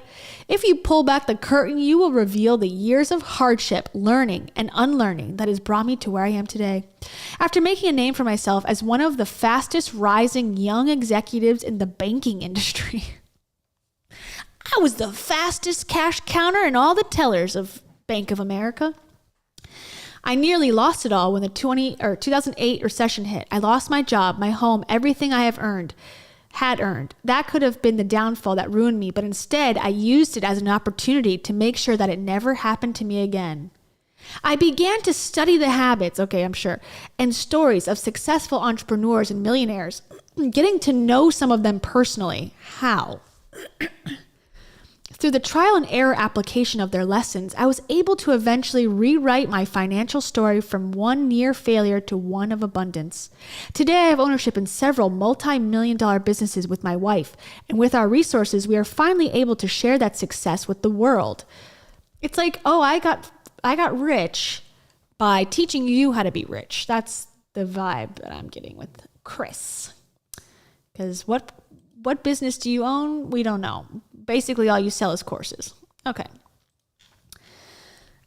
Here's the Matthew Hussey. People like this guy, from what I've heard. He's like if you need help dating, he'll tell you how men think so you can date better. I think he's mostly focused on women. I believe, if I'm not mistaken, he helps women get dates with men. So he's not really super self-help, but he's peripherally self-help. He wrote the book, New York Times bestseller, of course, Get the Guy. He's the #1 YouTube channel for dating advice, and you can get a guide, first 5 guide below. So if you want to start dating, he has a retreat. Let's see what that's about. So he has a retreat himself, okay? My team, of course, and I have been waiting since 2019 to invite this incredible community to come and join us once again. He's holding it at his house? No. I will be holding my next life-changing Matthew Hussey retreat in beautiful Fort Lauderdale, Florida. Okay. So I guess you go and tell him you're having issues dating, and then he helps you in Fort Lauderdale. Interesting. Okay, let's see. This is how to be unforgettable on a date. One of the things we do on a date, which could be characterized as the really difficult small talk section of the date, it's like Harry Potter, is we see someone and we say, "Hey, how are you?" And it's a really difficult thing to answer because where do you even start from that place? It's not that it's a bad question. It's just a difficult question to answer. It's hard to answer honestly. How are you? Because our answer to that is always extremely complex. And it's also hard to answer specifically because it's such a big and vague question. It's starting from 50,000 feet in the air. I propose that you reverse that Okay. You start on the ground and work your way up Give me an to the example. 50,000 foot view. On the ground would be talking about something that happened this morning, or a movie that we've both seen that we really like, or something we're excited about in the next month. Go on a date and ask yourself on the way to the date, what's in the news of my life right now? What's in the news of my week? What's in the I think, and I don't know enough about him to give like a fair critique about like, is it helpful or not? But I think the very premise that, you know, you are trying to be unforgettable on a date is already entering the date in the wrong headspace. And I'm no expert on relationships, trust me, but I feel like, shouldn't you be going into to know if you like this person too? Like, if you're all about just getting yourself to be remembered, isn't that completely not the point and not healthy in the long term? It should be like, oh, I want to get to know this person. So, you know, what's most important to me to get to know without being too overly aggressive or freaky out or something, you know? It seems like, oh, I want the attention on me during the day, as opposed to like, oh, the point of this is to find a partner in life or to, you know, have fun or whatever. Like, it's not about you being unforgettable. Okay. Here's the picture. He's got a light bulb moment. He's got an epiphany. Do you find yourself watching from the sidelines as other people you know go after and get the very things you most desire? Whether it's love, an amazing job, or a high-value social circle of genuine supportive friends, perhaps you feel envy watching other people work a room better than you, feeling like you can't tell interesting stories. You're not charismatic, or you aren't someone who strangers feel drawn to. Most people don't realize that this phenomenon is not down to personality, it's impact, which is a skill that can be learned. Learn how in today's brand new video by heading over to howtogettheguy.com/blog. Okay. I don't know. It's sort of like, okay, how to make it less awkward. So we all know that first dates, they're primed to be awkward. We go out with a person that we've probably... Like, how does he have all the answers? Because he's a man? He wears low-cut shirts that are weird? Probably never seen before. How does he know? These days, a lot of the time we haven't ever seen them before. We're meeting them for the first time since we met them online or through social media. And for others, they may have met him for 5-10 minutes at a bar, and now this is their first official date with the guy. It's something that has the ability to be extremely awkward. So we have to now get ourselves in a mode where we say, okay, how do I make this whole process smoother? I have 3 quick ways for you to do this. The first one is touch early and often. No. Now, what Don't most do that. people do, the mistake they make is they say, I don't know this person very well, and That'll make me super awkward. I certainly don't want to seem too keen, so I'm not going to get very tactile with this person in the beginning. I'm going to just let us warm up through the date. The problem with that is the longer you leave it before introducing touch, the more awkward. Okay, I don't know. That doesn't sound like good advice to me. Okay, you can download Get the Guy. Again, I feel like Get the Guy, I mean, whatever. That's maybe too harsh of a critique, but it's like, yeah, Get Lasting Love, I think. Oh, God. Tyra Banks. Dating expert Matthew Hussey. I love this man. He knows about dating. He will give you 7 words to say to a man, and you will have that man. He is no joke. What is he, a witch doctor? You say abracadabra, and all of a sudden, he is yours. Okay, this is how he is the expert. As a leading love life expert and confidence coach. Okay, so he has no credentials. Got it. I've helped millions of women just like you. I don't think so. Get the love life of your dreams through my New York Times bestselling book, sold out live seminars, and powerful training videos. And I'll do the same for you. Here's the plan. Tell me about you. Get personalized advice. Date with confidence. Oh, Ryan Seacrest says, when you have someone who is a dating guru, an expert, a guy that knows everything that needs to be known about how to find the perfect partner, then you just want to spend a lot of time with them. Okay. Rebel Wilson. Matthew is the world's best dating and love expert. Thank you for giving us your wisdom. You're just a guru at this. Well, how would she ever be in contact with him? For what reason? Okay. I don't know. He seems like he's just one of those guys who's like, I'm just going to say how I feel about things, and probably slowly over time, like, divulge into just give men what they want. I don't know. That's how I feel with all these people. They start to like give you advice, like just touch men all the time. Just be less naggy, especially like a man giving woman advice about men. Okay, he's sort of boring. Lewis Howes, we already know him. He's a podcast host. He ain't looking so hot these days. I don't know. Maybe that's mean, but here's his miraculous, life-changing quote. Here we go. Greatness is living outside of your comfort zone. He's the first and only person to ever say any version of this quote. It's amazing. He just interviews all the people that were at this retreat. Anxiety is an alarm. And puts music underneath it. And he played football at one point in his life back in the past. That's him. Now let's see what he's up to. He's been accused of cheating too. He had like a cheating scandal. I don't know much about it other than there was some like messy drama at one point about him possibly cheating on his girlfriend at the time. But who knows? That's alleged. No, not sure. This is your sign. This is your... Oh my God. Another Dave Hollis-ism. This is your sign. This is your sign to commit to your 2023 resolutions and your intentions. This is your year to step into the energy and habits of the person you are ready to become. My name is Lewis Howes. I'm the host of The School of Greatness, one of the top podcasts in the world, and I'm a New York Times bestselling author, and I want to help you make 2023 the year. They all have the best podcast. How can they all have the best podcast?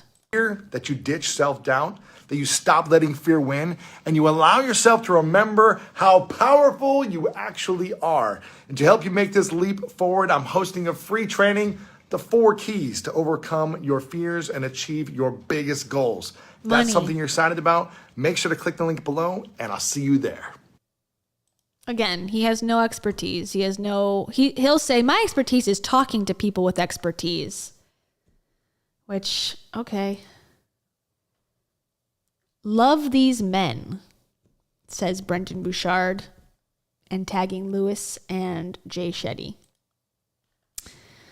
Okay, boring. Mel Robbins, also boring. She's my twin. She's my eyeglass twin. She is famous for counting back from 5. That is the key to success. That is the key to waking up in the morning. Count back from 5 and just do it. Not to be confused with the Nike branding, just do it.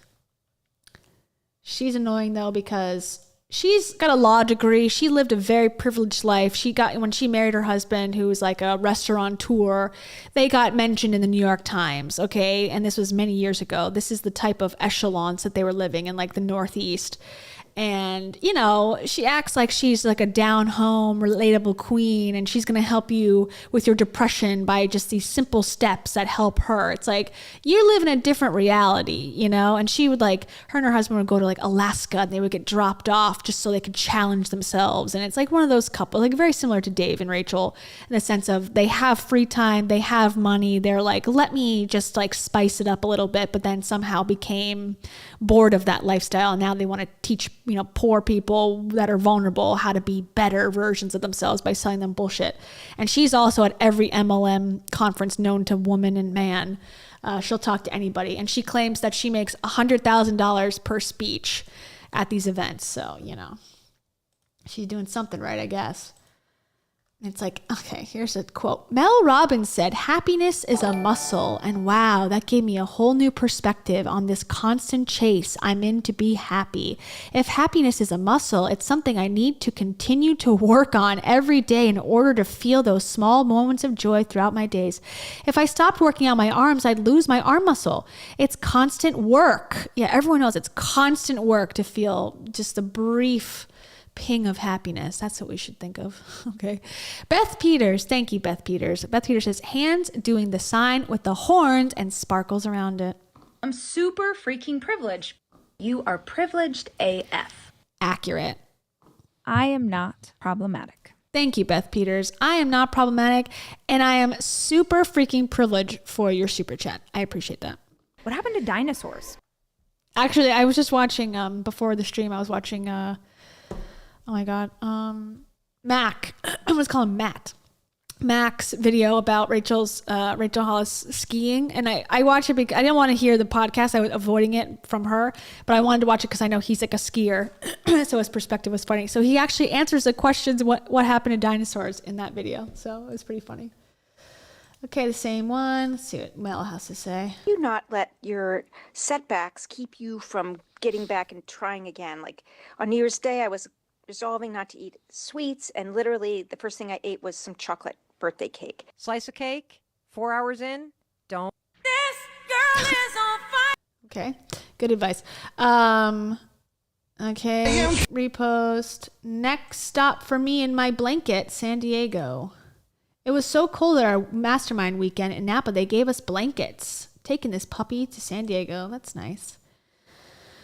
Okay, this one says, the first time I heard Mel Robbins speak live, she completely changed my life. She was talking about the things that can trigger her in her family and relationships and how she chooses to react to them. She says, quote, you don't have to take the bait. It made me realize I have the choice to look at it and truly choose to not respond in the same way I have been, creating the same damn bad outcome. Everything in my family relationship has changed after this. The realization of my responses transforming how I see a situation for what it is rather than thinking it's directed at me, when it's usually not about me at all. Okay, turn the other cheek. Mel Robbins, first person to think of that.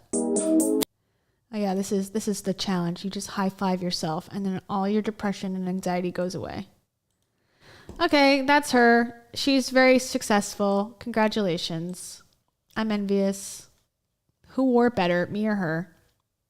Oh yeah, she one thing criticism about her is that she also calls herself a recovering alcoholic, or she was an alcoholic, but you know, now she's fine. And then she also talks about alcohol as if it's like the mostest bestest thing in the world. Do I have that one?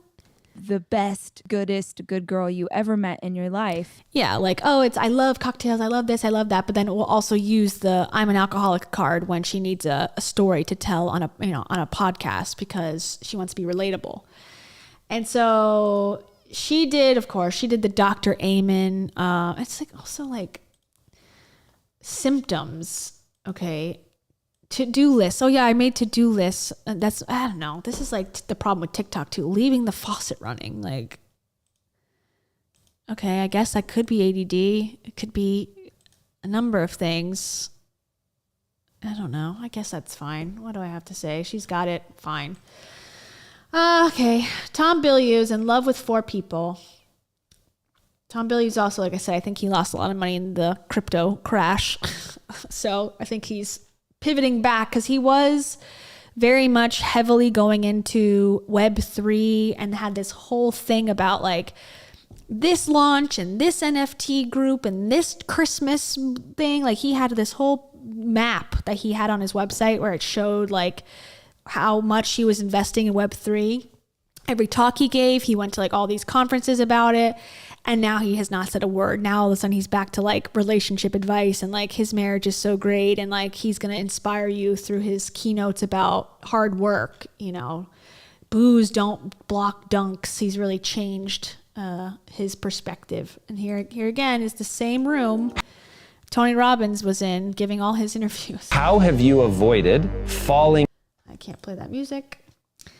This one's like, you've already given up on your goals. I already know that because you suck. Here's I did this year. How he stops, getting overwhelmed. How I stopped myself from getting overwhelmed. Probably by the mansion that you live in. You can just walk to another room or smell your wad of cash. That probably helps a lot. So the thing that I did this year was I didn't quit. I didn't give up. I refused to let myself be overwhelmed. And so even though I had a whole lot of reasons to get overwhelmed, every time I could, you know that feeling. Your brain feels like it's speeding up. It feels like you're stopped and someone's stomping on the gas and your brain is just revving at 1,000 miles an hour and it's just so aware of everything that's happening. And then it's all happening all at once and there's no way to get it all done. There's no way to get it all done today, that's for sure. So one, I would say to myself, I don't do overwhelm. Word. I would remind myself, doing less is always an option. Word again. Another one, I'm hardcore. And I would find my Goggins gear. If you don't know who Goggins is, look him up. If you don't yet have a Goggins gear, get one, and you're going to shift into Goggins gear. So the thing that I did this year I was... missed all of that. I don't understand. He'll also he's got 1.9 million followers. That had 2,000 likes. This has 1,500 likes. This one has the most, 14,000, 1,000, 3,000. Very low engagement. I also wonder... I'm in love with 6 women. I'm in love with 4 people. Okay, we get it. We get the clickbait. We got it. Yeah, he'll do like how poop cures autism. Like sometimes he'll just like the most random medical stuff like will pop up. He sort of is all over the place, to be honest. And I don't know if he has direction. I think Web3 was a direction for him that he felt like was going to the moon, as they say. And I don't think it worked out, and I don't think it's going to work out. So that's what he's up to. Perceptions of objects, and here's how to know if you've really let go of the story. Too much music. Sorry. Okay, see, they must have asked them to do some sort of chat or like whatever. What issues are you currently dealing with in your committed relationship? Like, why do we need to tell Tom Bilyeu? Communication, lack of trust, growing apart, fading attraction. Like, why does he need to know this? He has no expertise. He's married. That's it. He's a married man. Okay, so what's your expertise? That's it? Okay, wonderful. Okay. Rebecca Romana, thank you very much. Rebecca says, huge difference between problem drinking and alcoholism. I had a bad drinking problem. Got it controlled, and I can still drink. Alcoholics can't. Yeah, I think it's the wording that bothers me, and it's the seriousness in which they present the, I had a big issue with, I'm an alcoholic, I've struggled this and that, and then they sort of gloss over the fact that, I'm still drinking, and then the next conversation, it just depends like on the conversation. They find, whatever suits the vibe, and I find that to be disrespectful. Whatever, it's your own story, your life, however you want to describe yourself. But I think people who are alcoholics that struggle with these things, and you see someone on stage like successful who can still have drinks and is stressed but can still do it. It's like, wow, how did they figure that out? And in reality, they didn't really have the problem to begin with, perhaps. They just were looking for something to be relatable by. But again, this is just from, me thinking they're over-exaggerating. I want to be relatable. Who really knows? I'm more of a hippie than you are. I am more of a hippie than you are, Rebecca. So I'm just kidding. Thank you. And thank you to Passenger Shaming as well. Passenger Shaming says, looks like someone bought his followers. Oop. Yeah, it just feels like unless they got like really famous years ago, like some YouTubers have a lot of subs, but then like they had a couple videos 5 years ago do really well, and now because things have changed, they don't get the views anymore. So is the sub count even relevant anymore? But I think with Instagram, that could be true too. Like the algorithm of Instagram is different, but it's just odd. Like you have that many followers and you're not getting people to look at your stuff. It's like, what's the point of it then? Why are advertisers paying you thousands of dollars probably to do ads or to do sponsorships? Anyways. She cleans the toilets. I'm going to send you so much love and so much light and so much good energy today because I feel like you need it. So this is him. He's like, I want people to know how lazy I used to be. I want people to know I embarrassed myself when I first started out in business. I want them to know I still struggle with anxiety because I want to be relatable. Because I want them to know no matter how the deck is stacked against you, you can still be whoever the fuck you want to be. You just got to put in the work. Be white. Have a wife that makes your lunch every day and is a stay-at-home wife while you work. And also be from general privilege. That's all that's holding back. Nothing else. And thank you again to Rebecca Romana. Oh, thank you. I was just kidding. I hope that did not come off as serious. Rebecca, I did not mean to be like snarky to you. Rebecca says, meant that at Rachel, etc., not at you. Hearts. Yeah, I know. I was just joking. I did not take it offensively, I promise. I swear. There's too much bush. There's too much bush. It's getting to my brain. You have a wig in your panties. And finally. I peed my pants. I peed my pants. Thank you, Rebecca. I'm sorry. No, I didn't take it as rude. I promise. Sorry if I came off as rude, Rebecca. That is rude of me.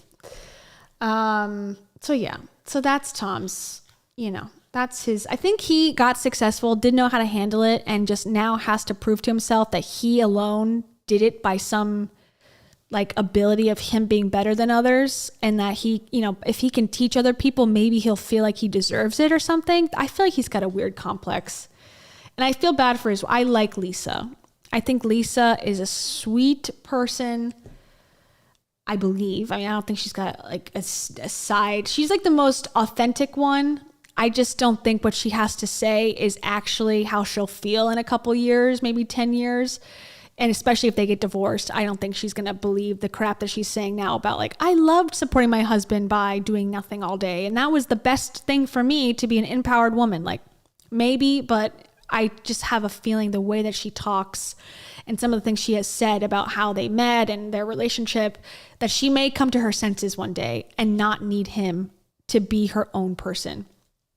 I hope. Because she's basically just the woman version of him. Like he has, impact theory. She has women of impact. Okay.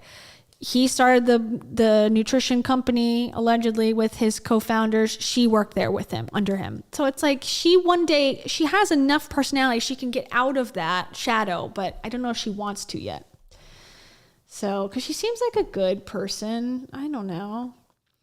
My hubby already left yesterday. So my wife, Danielle Canty, and I bunked together, and that turned into an impromptu hangout until 1:30 in the morning. So yes, this is the state of us. Oh, they took the private jet because these are the rich ones. This group, the inner circle. These are the billionaire club. I don't think Jay Shetty's a billionaire, but he's definitely multi-millionaire. That's nice when they have a private jet to go home in. And then this is their friendships. Oh, we never look at, okay, Craig's the last one. Oh, Dave Asprey, the guy who's answering questions about autism. Cool. Yeah. I think I'm getting tired. I'm not going to lie. It's coming up on 3.5 hours. So wait, what? Private? I guess we'll never know who Craig is. Wow, what a mysterious man. He has 847,000 followers and he's got no public persona, or he's a private account. Okay, let's look up. Who is Craig Clemens? Now I'm more intrigued.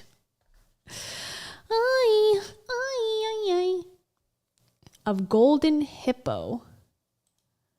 Let's see. Craig Clemens.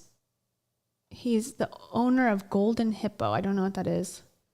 goldenhippo.com. He's an investor. We're an employee-owned, vertically integrated, direct-to-consumer marketer of over 20 health, beauty, and pet care brands. It's a collective effort. Over 1,000 employees are improving the health and happiness of millions of customers annually. Meet our players. Okay, these are people who have worked there. I don't really understand. Marketing company, I guess this guy Craig owns. It says 3,000 followers. So they're not Instagram gurus. I'm confused by this. Craig Clemens. Let me look at I saw he did some videos. Let's see. From broke dropout to $1 billion. Okay, I'm sure. That's a long. Hi, I'm Craig Clemens, and I went from 2 tacos for $1 at Jack in a Box to selling $1 billion worth of stuff via copywriting, and I'm one of the passionate few.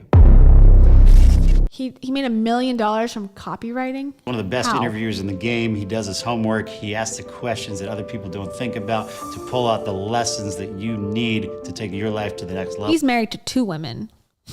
He's got 2 wedding rings.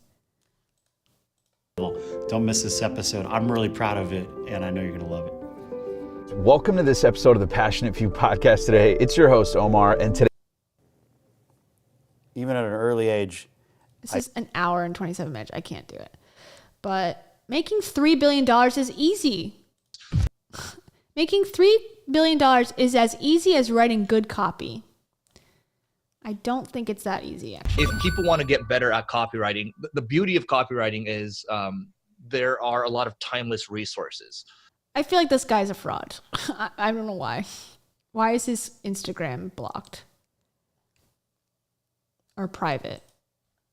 And wait, what? Did you see this? Copywriter Craig Clemens kidnapped by Ukrainian thugs. Lives to tell about it. Craig Clemens got his start writing copy for Double Your Dating, which grew to over $20 million per year. Since then, he has co-founded 3 8-figure businesses in the last 5 years in diverse industries of nutrition, cosmetics, and dating advice. However, his life took a bizarre twist in 2011 on what began as a fun vacation in Odessa, Ukraine. Huh? Craig, since it's Inspired Insider, I ask, what's been, obviously you've had tons of success. What's been a low moment? And then what you thought about to kind of push through those tough times? When I was robbed in Ukraine? Business, personal, both. Yeah, whatever comes to mind is a low moment. Let me business see. And or personal. Maybe I can give you one of each. Yeah, go ahead. Oh, well, the recession was an interesting time. So, yeah, very interesting. The recession hit Double Your Dating while I was working there. And by this time it was Double Your Dating. We had Catch 'em and Keep 'em for women. We had the Altitude brand. And a lot of layoffs were made, myself included. And I was like, oh, that's fine, because my affiliate marketing business was cranking at the time. You know, I was making way more money doing the affiliate marketing than I was getting salary with Eben. So I was like, yeah, something's weird with Craig. It says Craig started in sales when he was 21, including boiler room-esque phone sales jobs, selling credit card merchant accounts, and direct TV subscriptions. He found himself at 24 completely broke, and specifically recounts one month where he had to sell his TV for $50 to make rent. Yeah, I'm sure that happened. He also used to go to McDonald's with coupons to get $1 off the value meal for lunch. Okay, and this is supposed to be some sort of miracle story. He used a coupon one time. He discovered that his friend Ebon Pagan was making $70,000 a month selling an ebook called Double Your Dating. Craig set his sights on learning from him, and was eventually offered a job with Eben. Eben was one of the world's best sales copywriters, and Craig would have the fortune of learning directly from him for the next 4 years. Eben's business eventually grew to $20 million a year in sales, and since then, Craig has started multiple internet businesses, partnering with his 2 brothers and a friend named Josh. His most recent successful sales promotion brought in over $1 million in sales in the first 2 days off of cold banner traffic. No launch, no affiliates. He is also a co-star in the reality show Lucky Bastards, which follows his life along with 5 other entrepreneurs in New York City. Craig, come on. Is this real, Craig? When is this from? 3 years ago. Okay, something's wrong with Craig. Something's interesting with Craig here. I'm also adding him. Jamie and Craig make the list. We'll have to go through the rest at a later date. Was this... Oh, no! His website's down. Uh-oh. Craig! The Ukrainian thugs got to him again. A golden hippo that has no followers. A lot of job openings. What do? We don't know. Okay, let's see what Golden Hippo does. Here at Golden Hippo, we believe living a full, happy life starts with one thing: great health. That's why we spend so much time and energy developing effective, powerful, cutting-edge health, wellness, and beauty tools. What is this We believe place? that the best employees are the happiest. This is a cult, is it not? Healthiest employees. So we give all our employees the tools they need to thrive. That means a collaborative, fast-paced workplace where no 2 days are the same, but every day is exciting. With an open office, employees are able to communicate and collaborate freely, making us a strong team, and great friends too. It's this collaboration that really makes us a great place to work. We're one of TechCo's 50 companies with outstanding team cultures, Mashable's best What do you do? I have no idea what this company does. places to work in 2017, and number 15 on Forbes companies where women most like to work. And because we're constantly improving as we grow, We continue to make company culture and community a priority. When we're not working, you'll find We're eating snacks, raisins. us cooking together in our fully stocked kitchen, having friendly competitions in our office gym, playing air hockey in the lounge, or out at company outings. We're a close-knit team, and What we does this company do? want to make everyone who comes on board feel welcome. Good health shouldn't be a luxury, and here at Golden Hippo, we're helping as many people as possible to experience the power of good health. We're not here to sell products. We're here to improve lives. Okay, something sketch with Craig. Craig is selling some under the table Adderall or something. I don't know what he's doing. I don't know, but it ain't good. Let's go to their Venmo. Oh my God, Vimeo. It's like all about the company. Like, but what does the company do? We just sell whatever? I don't get it. Golden Hippo builds brands that make the world happier, healthier, and happier. As a leader in direct-to-consumer marketing, we build health, beauty, and pet care brands that are innovative, profitable, and make the world a better place. I don't know what this is. Weird. Okay. Golden Bolt. Okay. I'm more confused than when I started. So we'll see if he adds me, accepts my friend request. And Hippo Life. It's just why are they appealing so deeply to me working at this place? I don't get that. Say this about 49 subscribers. Golden Hippo. It is the most awesome place. I worked in corporate America for a long time. I'm probably one of the oldest people here, so I've had jobs before. And one of the greatest things about this place is, yes, there's more structure and there's more rules and things are more defined now because I guess it's bigger. It has to be. But there's still like this amazing possibility of whatever you can imagine or you want to try, like they let you do it. And if you fail, like move, it doesn't matter. And you can just keep trying. It's like, I feel. This doesn't sound like a real place to work. One of the values that I identify with the most is test everything and fail fast. I identify with this a lot in my life and especially. Something's weird. Oh, now it's hybrid. That's good. By Chain Team. I am a demand and inventory planner. Demand and inventory. Okay. I don't know. Sounds like a weird business to me. Craig's a weird guy. Craig, I want to hear the Ukrainian story, but I can't stomach it for the next 5 minutes more. I can't do it. I got to sing my song, Mama. I got to sing. All I want to do is sing. And I do. Oh, in case you haven't heard the news, by the way, now I can officially announce that Cringefluencers is on hiatus for the next little while. We don't know when we're going to come back, but Camellia has been in like a very winter season, you know what I mean? Like as Tony says, with her school, she's got a lot of studying and testing and things going on. So the show is getting hard to keep doing at the same time. And I don't think I've talked about this on this channel yet, but I took a job. I know, crazy. We hate him. We hate jobs. But it was one of my clients and they had an opening that was kind of unexpected and I liked that client and I figured, I'll try something different, get some healthcare, do some work, on a less entrepreneurial basis to give myself a little break. Because it's been a long 3 years now since I started my business, which I'm still running, but just it's going to be more of a side business. So it's not my full income, which actually will allow me to do more YouTube, which is the main goal of my life at this moment. So that's starting this week is my first week, and so far so good. Knock on wood.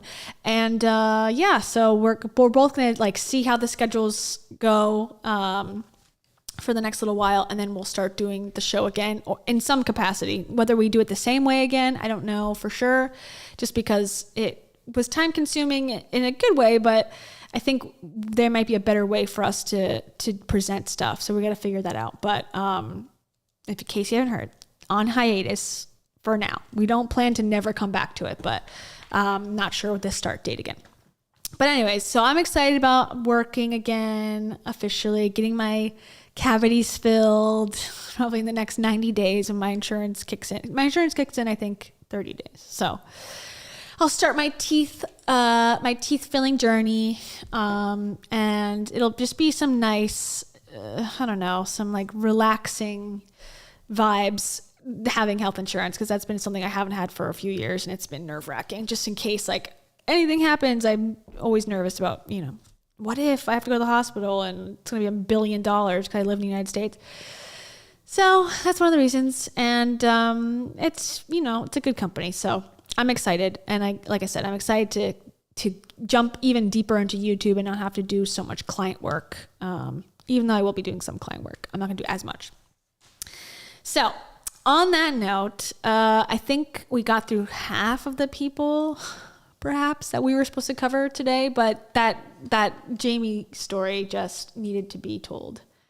So we'll have to come back and have a part 2 of GriftCon 2023 and look at the other people, because we didn't get to Jay Shetty, we didn't get to Trent, we barely touched on Lewis, and I don't know who else. Maybe Brendan we can go into more detail about. So yeah, this was fun. Napa's a great live stream locale. We'll have to do it again. Yeah, let me know if you're in the Texas area, in the Austin, Texas area, and you are wanting to date. If you come across any profiles, just beware. Set your age to the appropriate limit, and you may find a familiar face over there. Okay, thank you to everyone who joined. If you want to be a member and you want to get those custom emotes, you can do it in the link below, and that's how you get access to them. And if you want your name in a song that I sing at the end of this live stream, then you're in luck.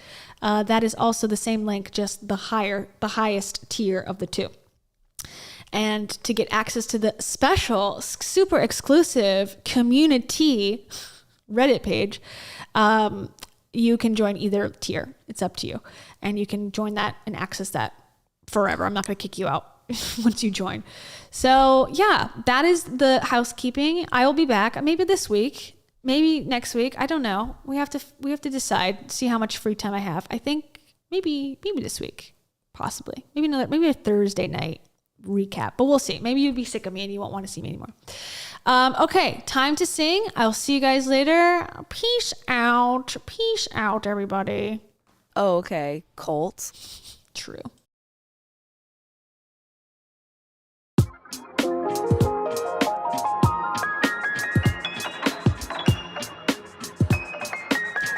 Mixing it up today. This is royalty-free hip hop and R&B. My favorite genre. Rainy Cannon knows how that is. It's raining around the town, cannon around the sound. Gonna freestyle off the top. The starry nights. He's got it on lock. Watching the show every day, yo. Oh my god. Nicole Hensley. She's driving that Bensley. She's got dough and flow. The Jerry. Not to be confused with Jerry. I think the N is silent. We can't be sure, cause it's text. You hear? It's hard to know, but I hope I'm doing it okay. Nicole Campbell. She's a lot to handle. Like a soup that's too hot, but it's delicious. And Charlotte. Who clogged the toilet? Not Charlotte. I don't know why that popped in my head, but it did. Laura Wallace. She's the tallest in her family. She's 6'3". I could be wrong, but I could be right. Angela Arnold. Do you love the night? Or are you a day person? Let me know. The perception trainer. She doesn't like using the strainer for her noodles. She likes to eat them with water. 'Cause she's changing her perception. It's crazy, huh? Like Marley Hannon. She's always tanning in the sun. Yeah, hun, says Tony Robbins to all women.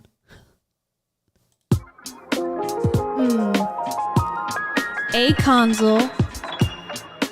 Sounds like she's going to a carnival. But they might not be. Because carnivals aren't free. So you never know. Tells Marie she's got a duty to tell everybody to watch the show. Hey, Alaska Blood Tundra. They're really fundra. And it's Mundra. Actually, it's Tuesday. Crystal G, what about me?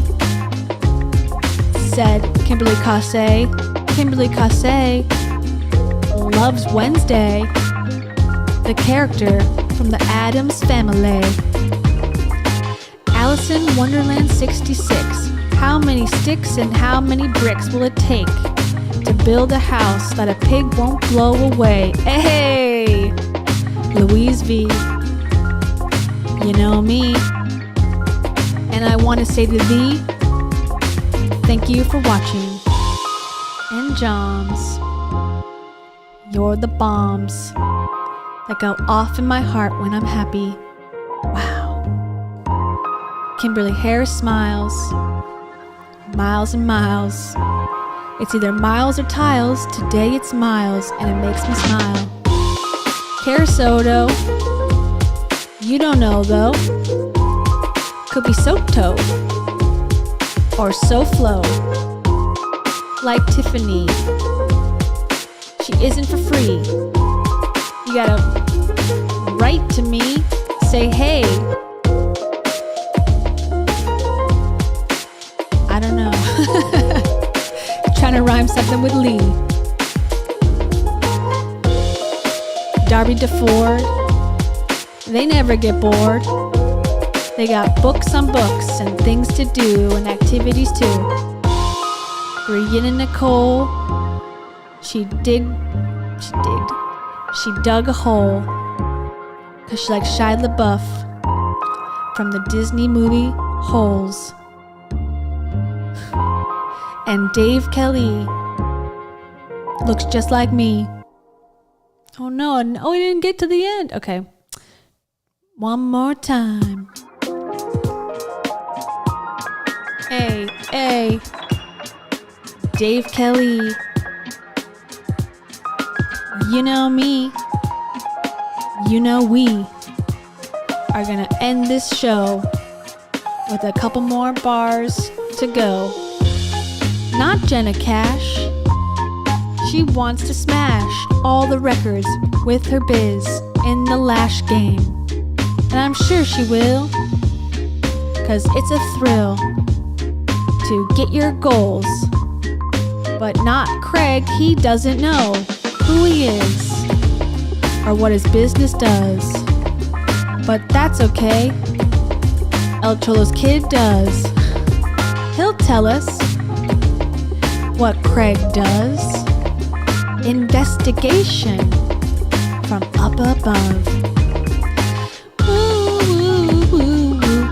Time to sing my song. Pancake Breakfast Club is the best gang all along. Sob Gang.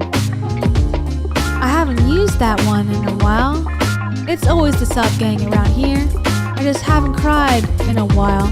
That's a lie. I cried this morning. That's okay. I wasn't in mourning. Oh, just gotta cry once in a while. Something is in my eye. Little tear, just near and far. I got in my car and then it was done. Therapy is fun. Not really, it's sad. And it makes me mad. But it also makes me glad. And that's why I do it. But I also do cry. So that's why we're the Soft Gang. And Oklahoma rocks. American socks. I'll sign them in an autograph fashion. I'll make it happen. Ay, ay. Tara says bye. She would never lie. Meow. That was me. I promise not a flea is on that little kitty. Perfect timing. Okay. Bye, everybody.